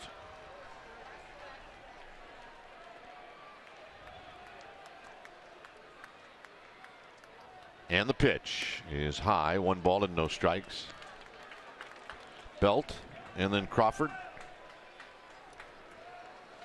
On a Monday night, Pirates, Giants, game 1.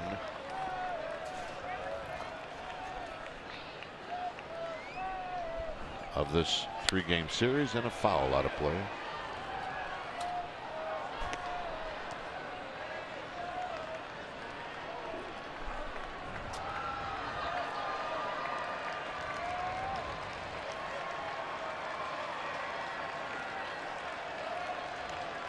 Giants looking for a little spark here to get things ignited. 2 balls and a strike. Change up below the strike zone. Fish weren't biting.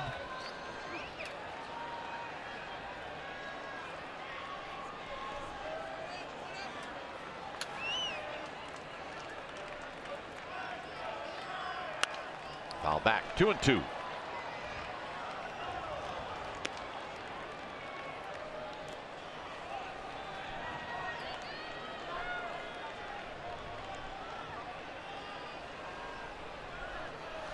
It's been Vogelsong, Bastardo, Rivero, Phillies, and now Watson with a count of 2-2.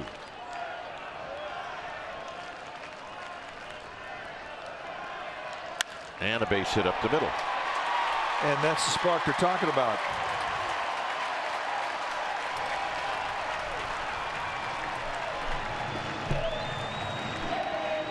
Not a safe situation for the Pirates closer Watson. And if you're the Giants, I mean, you want to keep him out there for a while. Get 30 pitches out of him. And maybe, just maybe, come back and win the game.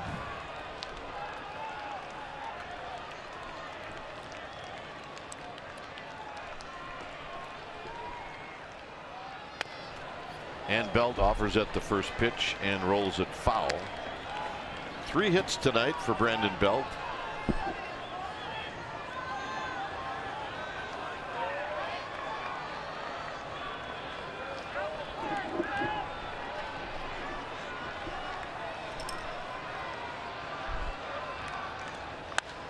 And he pops this one up over by the Giants dugout, but it's going to be in the seats. Jump ball.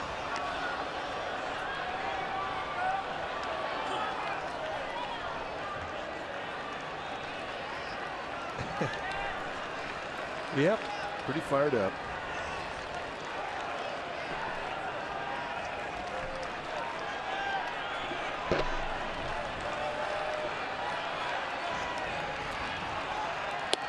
That takes low. Like what their crew chief saying, no, he didn't swing. So the guy got the ball and he found a better place to get it to. Sight. That's the look you're looking for. So Belt out swinging for out number 1 here in the 9th. And that'll bring up Crawford. Hey, he brought his glove. Now you got something to put in that glove. How about that? Mom brings her glove. That's what I'm talking about. Come on, Dad.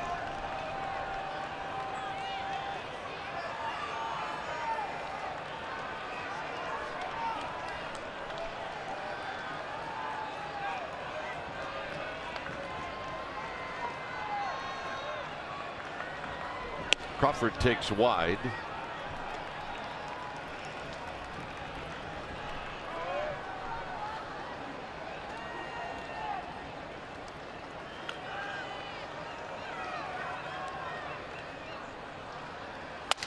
Breaks his bat on the ground. Jaso's going to go to first and get the sure out. Down to second goes Pagan.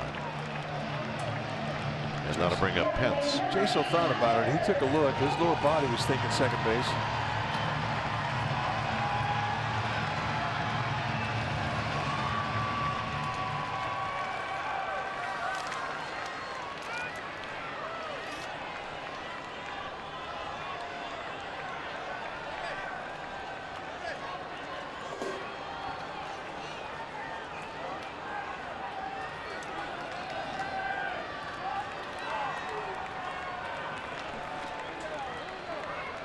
Here's Pence, and Pence takes wide. Hunter Pence tonight, a base hit. They're not going to run on the third. He's 1 for 4.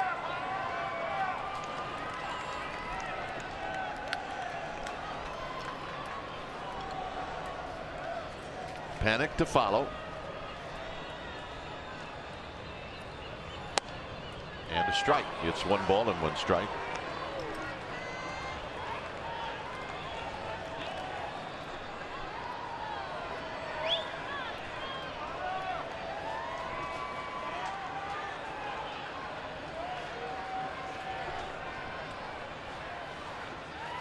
Swing and a foul into the glove of Cervelli. So it's 1-2. Challenge fastball inside corner with 92 behind it. A lot of deception in the delivery from Watson. And they say 92 in the speed gun, but it looks a whole lot faster when you're in the box hitting off it.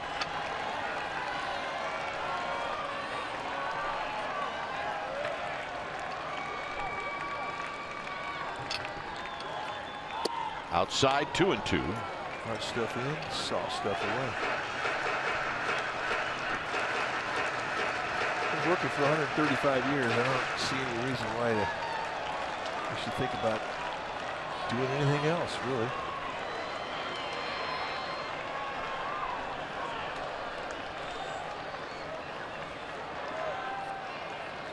Look out, and that's going to go to the backstop. Hard stuff in, soft stuff away, hard stuff back in. A little too far in. But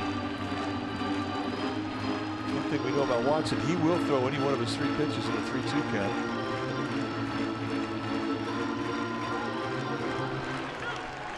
Not giving up, not leaving early.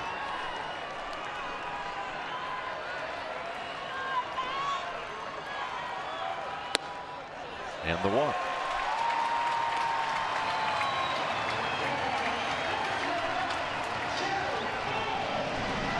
So here's Panic.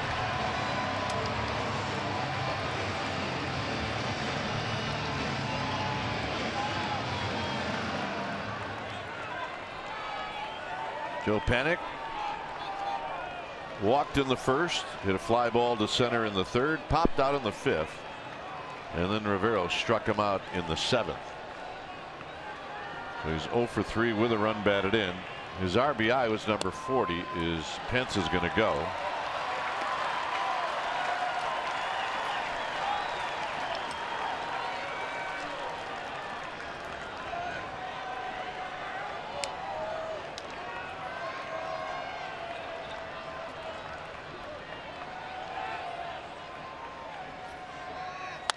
On the ground towards the hole.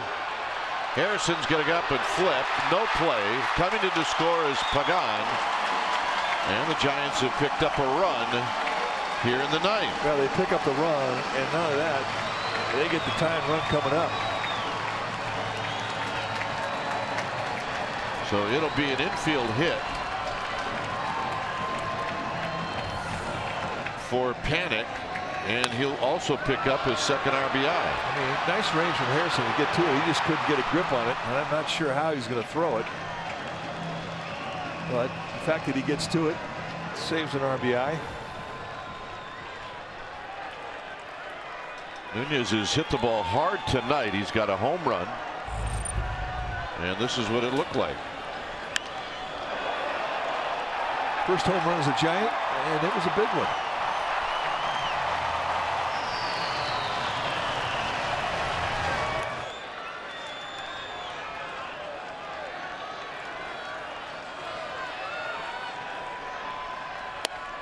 And a strike, and it's 0-1.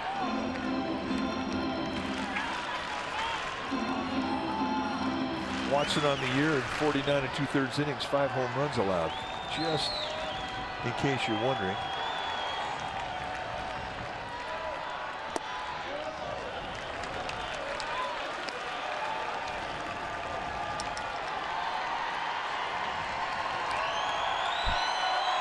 Pirates back it up.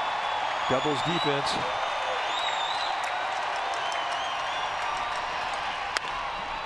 And that's the ball game. So Nunez hits it right on the button, but bounces out. And game 1 in this 3-game series, it goes to the Pirates. Is Ryan Vogelsong is going to beat his old team, and that evens up his record. And Matt Moore is going to take the loss. Well, I think Matt Moore is going to be a little disappointed because he had a lot of good stuff going, and in the 4th inning he just could not get rhythm out of the stretch. And I think in the end that's what did him in. That pitch and the 1 home run that he gave up to Polanco in the 5th or the 6th inning. I mean, that's going to haunt him tonight. All right, final score: the Pirates 8 and the Giants 4. Thanks for joining us. Stay tuned. Esurance Giants post game live with interviews, and the wrap starts right now.